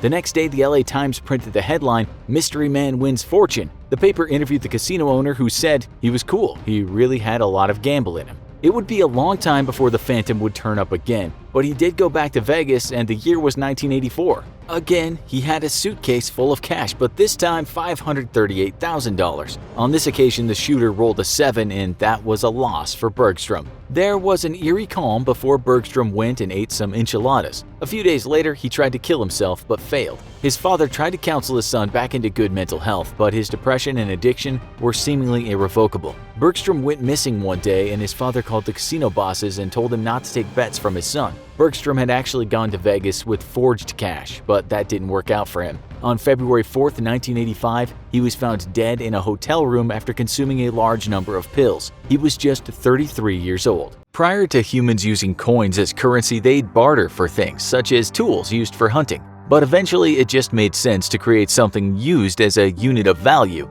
instead of lugging around all your belongings anytime you wanted to trade. Back in the day, and we mean many thousands of years ago, that form of currency might have been shells, beads, or amber. Then the Mesopotamians around 5,000 years ago created the first coin, known as the Mesopotamian shekel. In time, we had debt, taxes, and anyone with lots of these coins could gain great power by paying for armies. Cash could provide well-being, and it could encourage a man to kill his own brother. Money makes the world go round, but in some ways it's still pretty cheap. Let us explain. We carry this stuff around with us almost all the time, but we don't usually think about where it comes from. Money gets a raw deal, really, because we just don't care about its past. We only care about what it can get us. It's a very selfish relationship we have with money. We earn it and then we give it to someone else and never think once about its history. Well, it's actually quite special, this thing called money. It's not easy to make and a lot of expertise and labor goes into producing it. Otherwise, we'd all be printing money and making coins in our own backyard. It's gotta be perfect. And in the USA, the Bureau of Engraving and Printing makes sure that cash is just that. This takes many man-hours, lots of modern machines, and meticulous quality control. Let's first look at how bills are made in the US. The special paper that bills are printed on is made of 75% cotton and 25% linen. This is different from the paper you ordinarily use, which is made from wood pulp. According to the U.S. Department of the Treasury, any denomination of $5 and above has a security thread already built into that paper. With the $100 note, it's a bit different, as it has a 6mm wide 3D security ribbon woven into the paper. For good reason. These things should be hard to forge, but it's happened, and we'll come to that. The money then needs printing, and that happens on large sheets. Each bill isn't individually printed. Using large metal plates, the bill is engraved with a design. So in this case, you'd expect each bill to cost about the same from manufacturing except the $100 bill, which is slightly different, as well as the $1 and $2 bills, which don't have the security thread built into them. This is what the US Treasury writes about the inks used to make the bills. All bills, regardless of denomination, utilize green ink on the backs. Faces, on the other hand, use black ink. Color-shifting ink in the lower right-hand corner for the $10 denominations and higher, and the metallic ink for the freedom icons on redesigned $10, $20, and $50 bills. The $100 notes' bell in the inkwell freedom icon uses color-shifting ink. These and other inks appearing in US currency are specially formulated and blended by the BEP. Inks headed for BEP presses also undergo continual quality testing. As you can see, making money is hard work. Counterfeiters struggle to make money like the experts do, but on occasion, people have done a pretty good job. You might have heard of something called the super dollar, which the US government states is an almost perfect counterfeit $100 bill created possibly by another government. What happens is detection technology gets better, but then the counterfeiters also get better and create more of these super notes. It's a cat and mouse game, and that's why money printers have to be on top of their game. Some counterfeiters get away with it for a while, with one big case involving a bunch of British criminals who were making almost perfect dollars and pounds until they got caught in 2005. These guys were literally printing cash to the tune of £1 million and $500,000 a day. Now that's how to get rich quick. And these guys were experts in printing money. They weren't the first and they won't be the last. So let's just say that money-making technology costs countries a fair bit of money. With that in mind, if you were to ask the Treasury Department just how much it costs to make money, they'd tell you it's about much more than just buying raw materials and fashioning the cash. If you look at the 2019 currency operating budget, you'll find that it is $955.8 million. We actually looked at the budget breakdown and found that $210 million went to the Bureau of Engraving and Printing to cover facilities costs and expansion at Fort Worth, Texas. The other big printing place is in Washington, D.C. Lots more cash goes toward research and development and automated counterfeit inspection. Then you've got operating costs, which includes printing the stuff and running the machines. You've also got the board to pay and all the staff to pay. You've got security and transportation, and with cash, you need to do that right. That's why part of the budget goes to armored carrier contracts. But in the end, the main part of the budget goes toward printing. How fast can they make money? Well, it's said the printing machines can print around 8,000 sheets an hour. Most of this process is automated, but humans will do the quality control part. The bills are not just looked at by humans either. They're also put through scanners which can detect the slightest fault. If they make the grade, the big sheets are stacked in piles of 10, and then it's time to cut them to make individual bills. These are then separated again and then made into bricks. These bricks are given a barcode, and then they're ready to be shipped all over the USA.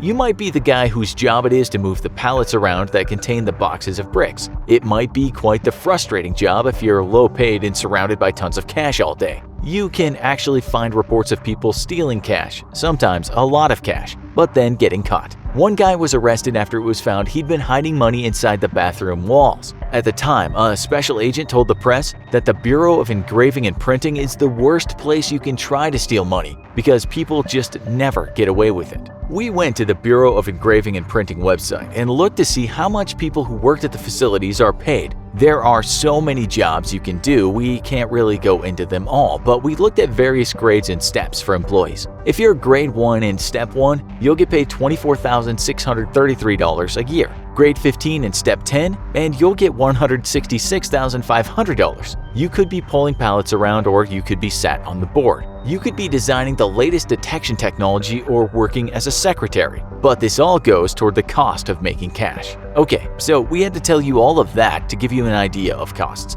But there's also a printing cost for that cash, and thankfully, the Federal Reserve has published the 2019 cost. Here it is. To print $1 or $2, it costs 5.5 cents a note. To print $5, it costs 11.4 cents. $10 costs 11.1 cents, and $20 costs 11.5 cents. $50 costs 11.5 cents too, and $100 comes in at 14.2 cents. As for coins, they're made at 6 locations in the USA. Unlike notes, coins are not as good value for the money. The price of making coins went up in 2018 thanks to metal prices increasing. In case you didn't know, the quarter, nickel, and dime coins are a copper-nickel combination. Pennies are copper-plated zinc. According to the Mint, making 1 cent from start to finish and getting it out costs 2.06 cents in 2018. So it cost more than it was actually worth. In fact, one headline in 2019 read, "The US Mint lost $69 million making pennies last year. Around $20 million was lost on making nickels, which cost 6.6 cents to make."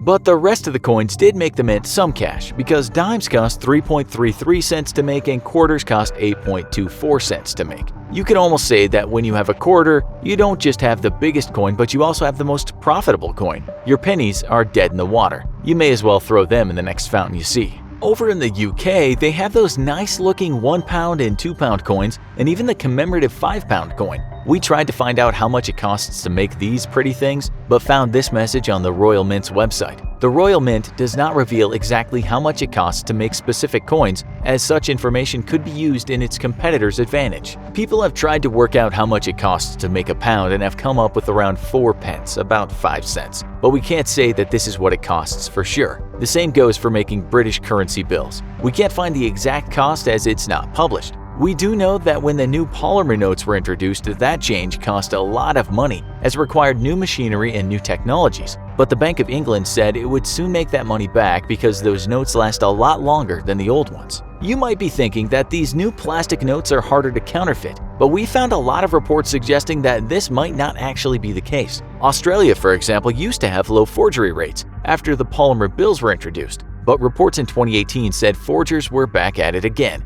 It's the same in the UK. The new notes were supposed to be impossible to counterfeit, but that hasn't stopped people trying. Reports tell us that indeed dodgy 5 and 10 pound notes have been found in circulation, but apparently anyone with a keen eye should be able to spot them. People have even been forging a polymer 20 pound note, and that isn't even out yet. As for counterfeiting coins, euros have been plagued by forging for some time. While back in 2014 in the UK, it was revealed that just over 3% of pound coins in circulation were counterfeits. Because of that, new pound coins had to be introduced that were much harder to forge. In fact, it said UK pound coins are some of the most counterfeited money in the world. But then, US bills are also up there as some of the most forged currency in the world. Other currencies plagued by counterfeits are the euro, the Chinese yuan, and the Indian rupee.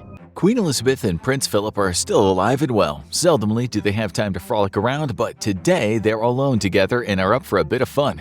They're out in Philip's beloved Aston Martin Lagonda 3-liter drop-head coupe.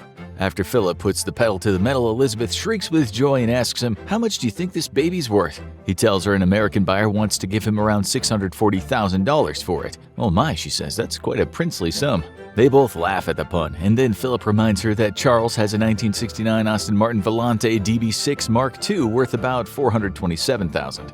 "That's mental," Liz says, only for Philip to say it's not as mental as the $73 million they forked out on property maintenance last year or the $3.6 million they spent on utilities. Philip hits a corner with too much speed, making the tires screech. Elizabeth gives him that look that says, "You're not 20 anymore, Philip." Philip had lost concentration for a second, thinking about the money being wasted. He tells Elizabeth he's still reeling about Harry spending $265,000 on Meghan's Givenchy wedding dress. "Sick," says Elizabeth. "Bloody wasted good money, that's what it is," says Philip, as the two speed up again and scare a farmer half to death as they come up behind his tractor, honking the horn like teenagers.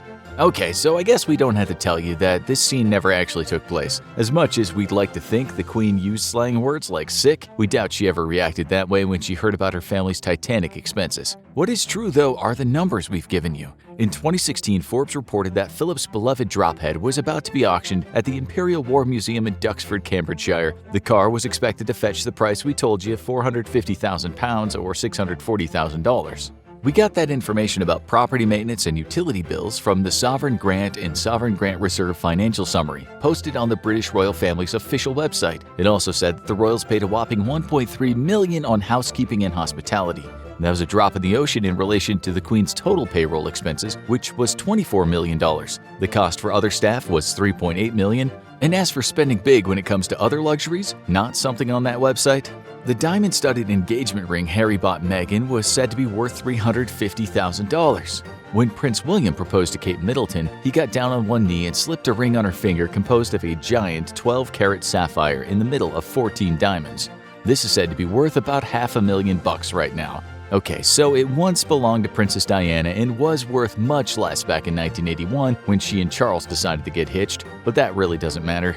What does matter is that there are a lot of rings in the royal family, and suffice to say, none were bought from the British Argos catalog, a place where you can pick up a ring for the price of one of the former queen's socks.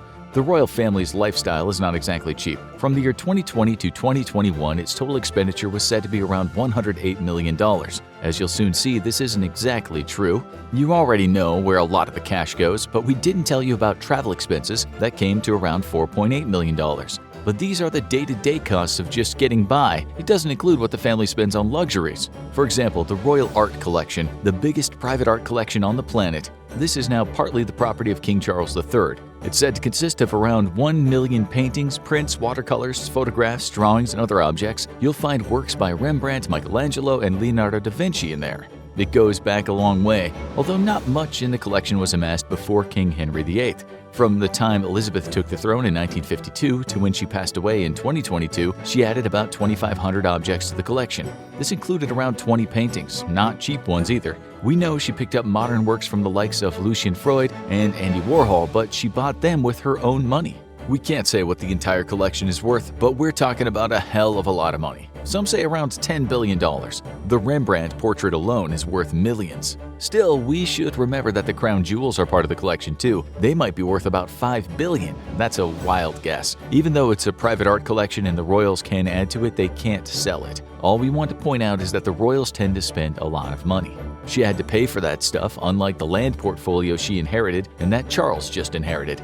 Charles now holds the land titles to around 6.6 billion acres of land throughout the world. This is often said to be around 1/6 of the planet's land mass. Charles couldn't sell the land even if he wanted to, but it's technically the crown's land. If that's confusing, this is what the New Statesman said in an article about the British royals and their great mass of land. The article first talked about the Kidman family in Australia and the fact that they have so much land.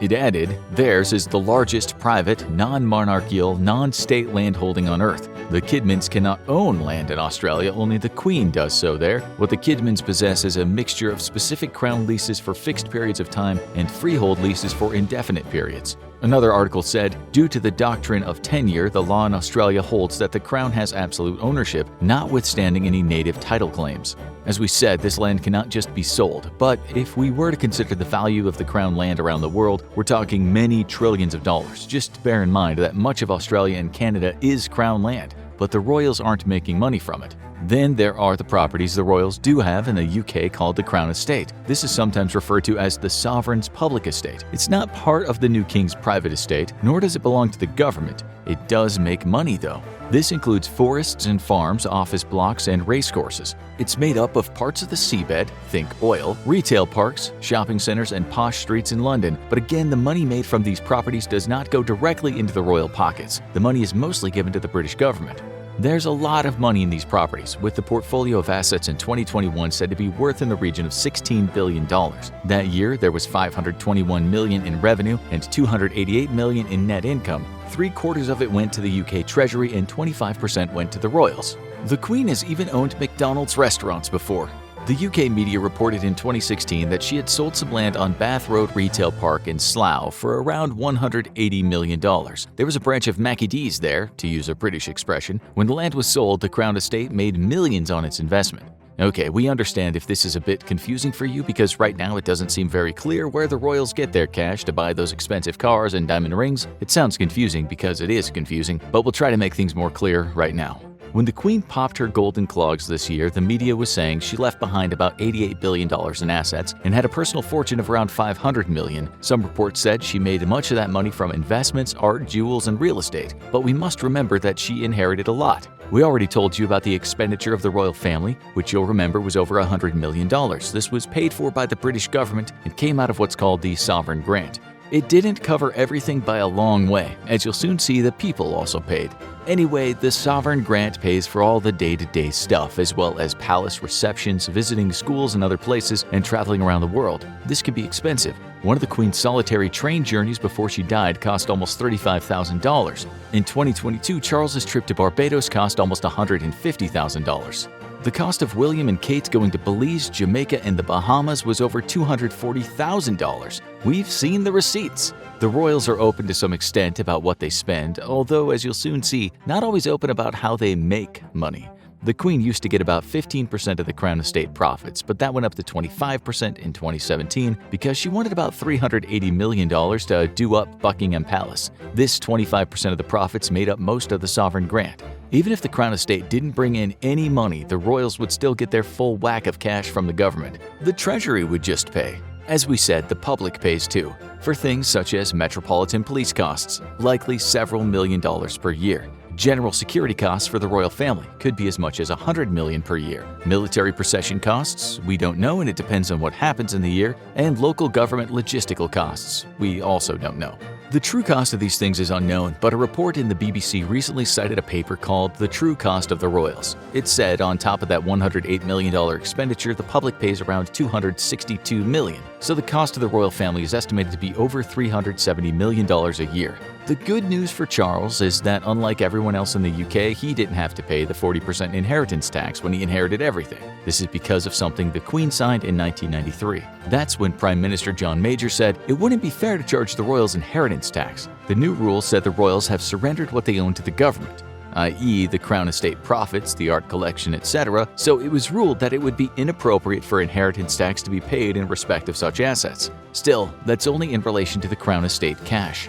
The royals also have private stuff going on, such as the Duchy of Lancaster. This is a hefty portfolio of land, properties, and assets from which they can make money. The government has said Charles won't pay inheritance tax on that either because the royals need a degree of financial independence from the government. The Duchy of Lancaster estate is worth in the region of $700 million and brought in about $25 million last year. It includes properties and land in expensive parts of London, farms, offices, buildings, stately homes, and more. The Duchy of Cornwall is another private money spinner, bringing in about $22 million a year. It consists of 205.1 square miles of land, including farms and a lot of beautiful country manors. It also includes a famous cricket ground, a prison, as well as forests, rivers, and coastline. The seabed and coastline are very lucrative when considering the oil in new wind farms. The entire portfolio was said to be worth over $1 billion. There was no inheritance tax paid when this was passed on. Charles will pay the top tier of income tax at 45%, but he won't pay capital gains tax or corporation tax. The Prince of Wales website explains, the duchy is not a company and is not therefore liable to pay corporation tax, and the prince is not entitled to receive any capital gains from the duchy, and therefore does not pay capital gains tax on capital gains from the duchy. The Queen also made a ton of cash elsewhere, which she has now passed on. Her estates of Sandringham in Norfolk and Balmoral in Aberdeenshire are worth a small fortune now. She also has a stable of racehorses that are worth a pretty penny. The Guardian recently said that her royal stamp collection is worth over $100 million. The royals often buy things as an investment, and usually the prices of those things go up. So in very simple terms, they make money by already having a lot of it handed down and then investing it wisely. It's hard to lose when you start a race a lap ahead of everyone else. It also helps that their entire cost of living is paid for by what comes to them through the sovereign grant. It also helps that the public pays for their security and some of those expensive events they hold for the public. Just means that they can focus all their money on making more money. Those two duchies alone are worth $18 billion, which is all their private cash. That's how you can afford dazzling rings and uber luxurious cars. But there is more.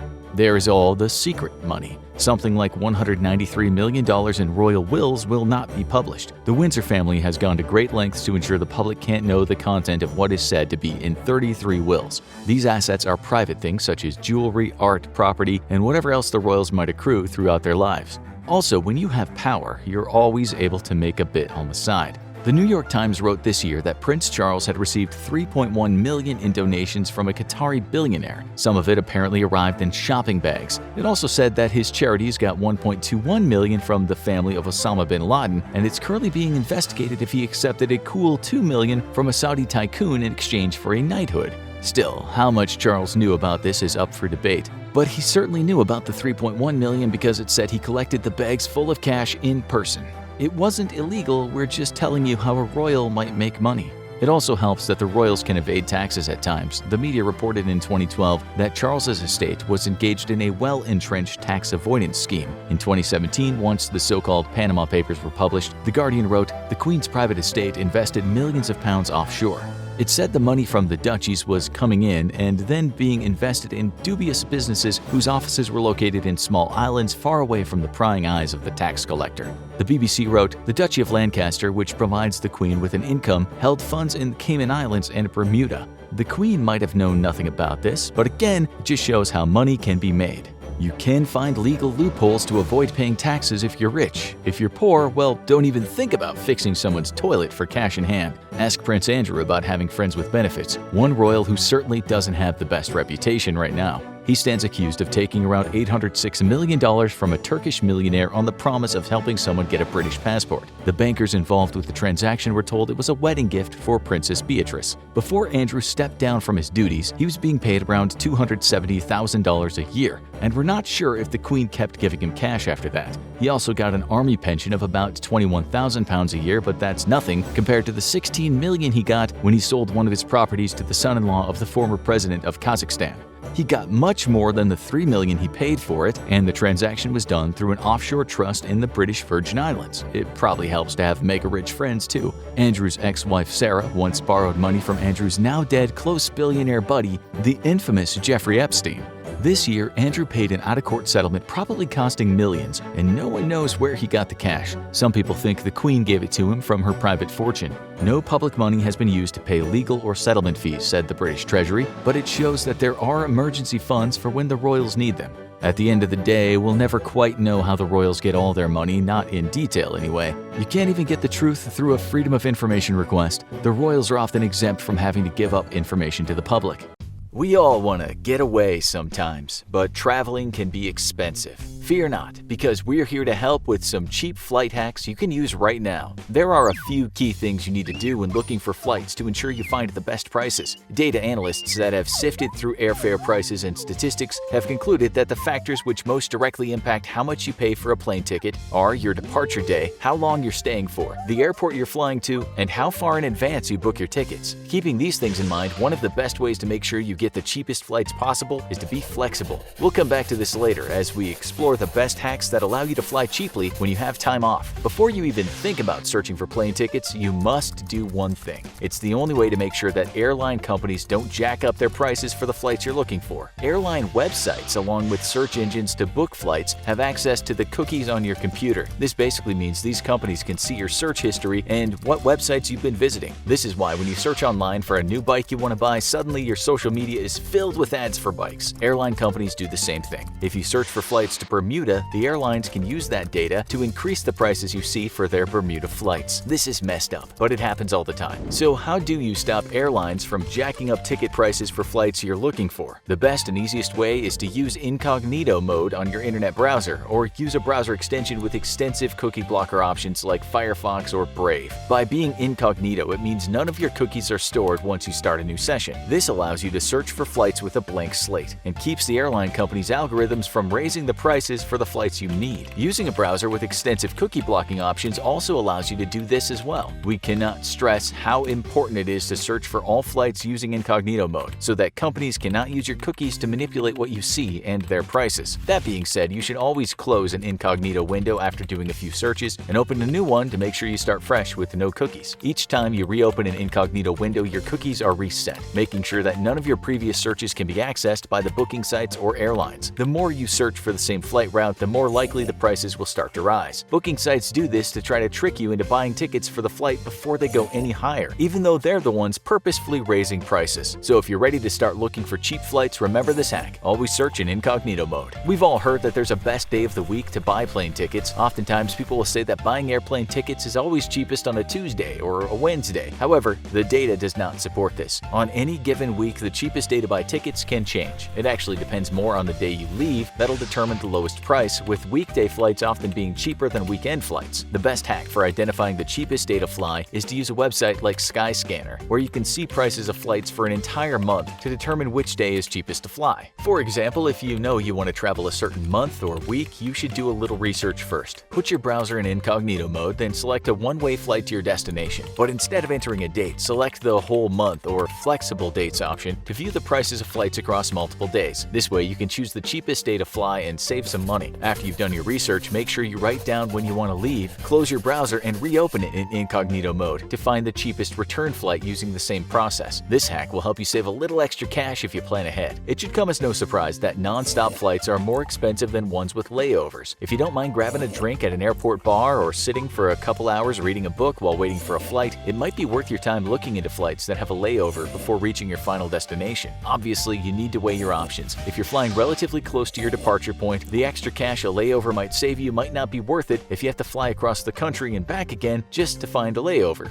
But data analysts have found that a long-distance flight with one layover can save you around 5% on your tickets. If you really have some time to kill, you can save about 7% on tickets if you allow for 2 layovers. Not all hacks for cheap airfare will work for everyone, and that's okay. That's the reason we're giving you so many hacks to choose from. This next hack can literally get you a free flight. If you're a big traveler, you're going to want to get a credit card that gives you the highest amount of travel points for using it on day-to-day things. For example, the Chase Sapphire Preferred Card can pay for an entire flight if you spend $4,000 in the first 3 months of having it. Basically, if you use the card to pay your rent or mortgage and for groceries and gas, Chase will give you an automatic 80,000 points, which is the equivalent of $1,000 when purchasing a plane ticket. Then, as you continue to use the card, you can accumulate more and more points. So if you're looking for a credit card and you want to travel, you can kill 2 birds with 1 stone by signing up for a card with travel rewards. If you've already done all the hacks above, our next one is a little less common, but can end up saving you huge amounts of money when buying plane tickets. Everyone makes mistakes, but when airlines make them with their prices, it can benefit you greatly. The largest discounts and therefore cheapest tickets happen when there are currency conversion mistakes, technical glitches, or someone just makes a silly mistake on the airline's end. This leads to what are known as error fares, where flights are dirt cheap until the airline realizes the mistake and fixes it. Some of the best websites that compile these mistakes or lets you know when they occur is Scott's Cheap Flights. This site has a dedicated team that watches flight prices and scours the different airlines' websites for mistakes. They then email their subscribers when they find error fares, making sure to inform you before they're gone. There's both a free version of the service and a paid one. On average, subscribers save around $550 per ticket, so it's worth looking into. Secret Flying and Skyscanner are both useful for finding error fares and worth looking into as well. Error fares may be one of the hacks that can save you the most money when booking a flight. If you need to book a flight for specific days and have no wiggle room, there are a few hacks to make sure you get the lowest fares. This is especially true if it's a longer flight. When booking your flights, sometimes there's no direct way to get to where you want to go. In this case, you want to check into booking your connecting flights yourself. If you book each individual leg of your journey separately, you can save some serious money. This is because you can mix and match different airlines that might have different price points. Also, the same airline might be charging you more for their layover than if you just booked the flight separately yourself. A word of caution when doing this: make sure you give yourself enough time between flights to make it to your next gate. If you book the flight separately on different airlines, they most likely will not be sympathetic if you arrive late on a competitor's airplane and miss your flight. It is imperative that you plan ahead and give yourself a long enough layover between flights to make sure you don't miss your connecting flight. That being said, it may be even better and sometimes cheaper to stay a day or two at your connection location. Maybe if you have some time, you can explore the layover city before returning to the airport for the next leg of your journey. This hack could theoretically give you 2 vacations in one. Sometimes you know you need to get away, but you have no idea where you should go. That's not a bad thing. Actually, it could work in your favor for this next flight hack. If you just need to get away and you want to see the cheapest possible tickets from an airport near you, Kiwi.com has your back. All you have to do is go to their website, select your departure city and dates of flying, and then Kiwi does the rest by providing you with a list sorted by price of all the countries and destinations you can fly to cheaply. This makes it easy for you to identify the best place to go for the smallest amount of money. You may even end up someplace you never thought you'd be able to afford for dirt cheap, or you might find yourself falling in love with the destination of your cheap flight and never go on your final return flight. Whatever happens, you at least know you spent the least amount of money as possible on airfare. Kayak.com has made this next hack possible and then given it the name Hacker Fare. This might be the single easiest way to save big money on your flight. The premise itself is simple. There are some intricacies that could save you extra cash. At the most basic level, hacker fares are when you fly one airline to your destination and a different airline back. Normally, this works best when 2 competing airlines fly to and from the same destinations. When you're flying to larger airports, it's almost always cheaper to book a flight one way with one airline and a return flight with whatever competitor airline also flies to that airport. Sometimes it's cheaper to book 2 one-way tickets on the same airline than round-trip tickets, so it's always good to check your options. Plus, you'll have much more flexibility with departing times if you don't confine yourself to a single airline with a round-trip ticket. When pursuing hacker fares, it's vital that you book the 2 cheapest tickets you find right after the other. So the best way to do hacker fares outside of using Kayak is to use Google Flights or Skyscanner to search for the cheapest one-way tickets to and from your destination in an incognito window. Once you found the flights, close the incognito window and immediately go to the airline's website with the flight number and book each one-way flight one after the other. This can save you big on your plane tickets. A final flight hack, which many of us take for granted, is if you find a cheap flight, you should book it immediately. Airline price analysts have found that it's extremely rare that ticket prices get cheaper as your departure date gets closer. More often than not, what happens is the airline offers low rates as a baseline, and as seats fill, they begin to increase their prices. This means the longer you wait, the higher the prices will creep. It's probably a safe bet that if you want to fly somewhere to get away, other people have the same idea. If you wait, the other people will snatch up the cheapest tickets, leaving you with the more expensive seats later on. One of the biggest ways to save on airplane tickets is to book way in advance if you know when and where you're going. If your dates are a little flexible, even better. But unless you get extremely lucky, the longer you wait, the more tickets will cost. It's a much safer bet to buy your tickets early using hacks from this video than hoping and praying for a magical price drop that may never come. One last hack for cheap flights is use the flight hack websites already out there. They've been doing this for a long time, and most already know many of the tricks. Skyscanner and Hopper allow you to register for price alert tracking, which will send you emails when the time to buy your tickets is right. It's also a good idea to check other flight search engines such as Kayak or Google Flights to make sure you don't miss any deals before booking.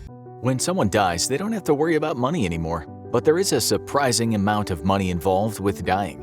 Why is it so expensive to die? The costs start racking up before death. Sure, there are those people who die suddenly and without any other associated costs. For instance, someone who drops dead of a heart attack, suddenly without any other health problems, or someone who's just out for a jog and has a piano drop on their head. Someone's going to be shelling out a lot of money for that, but it's probably going to be the piano company. For many people, death is a much more drawn-out affair. For those who die of serious illnesses or at an old age, the odds are going to be there's a lot of medical expenses associated with dying. Dying can involve long-term hospital stays, time in an assisted living facility or nursing home, or specialized in-home hospice care. There are expensive services, and medical costs can be high in the United States and other countries without a universal healthcare system, as anyone who ever got a surprise bill after they got their finger stitched up can attest. While insurance will often pick up a large percentage of the medical bills, if not all of them, someone who is uninsured or underinsured when they die might leave behind a massive bill to be taken out of their estate. And that's before a whole lot of other costs. In 17 US states, the cost of dying averages over $20,000. In the UK, where high health bills are unlikely, it can still cost several £1,000s. While heirs of the deceased can't be held responsible for medical bills if the estate can't cover it, many other costs have to be paid for out of pocket by the family, which means that families dealing with the loss of a breadwinner may often have another challenge to deal with. So what are all these hidden costs? Well, the big one is something almost everyone who has said goodbye to a loved one will deal with: the funeral. The funeral industry has come a long way from when disposing of bodies was mostly a utilitarian industry, and today it's a $20 billion industry in the United States alone. Many funeral home providers offer full service from the moment of death to the conclusion of the burial ceremony, customizing services with mourners. And personalized services don't come cheap.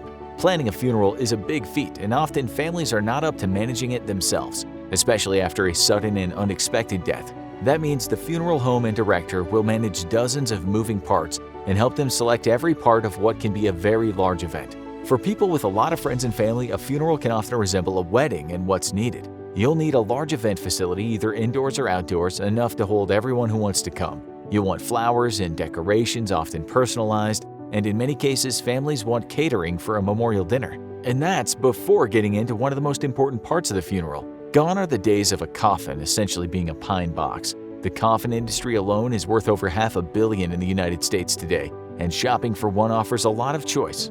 Coffins are often made from fine wood and insulated with high-quality fabric. While this may seem like a waste given that it's going in the ground, many families want the coffin on display at the funeral and see a fine coffin as a testament to their love. An average coffin will cost at least $2,000, with high-end ones reaching 5 digits. And that's not the only preparation needed for a funeral. Funeral homes have someone on site trained in treating bodies and preserving them for funerals and burial. This is especially important for many people who want an open casket funeral. Have you ever been to a funeral where everyone is commenting that the deceased looks so natural and it looks just like they're sleeping? This isn't an accident. It's the work of a trained mortician who uses chemicals and makeup to keep the body from starting to decay too quickly and cover up any obvious injuries when possible.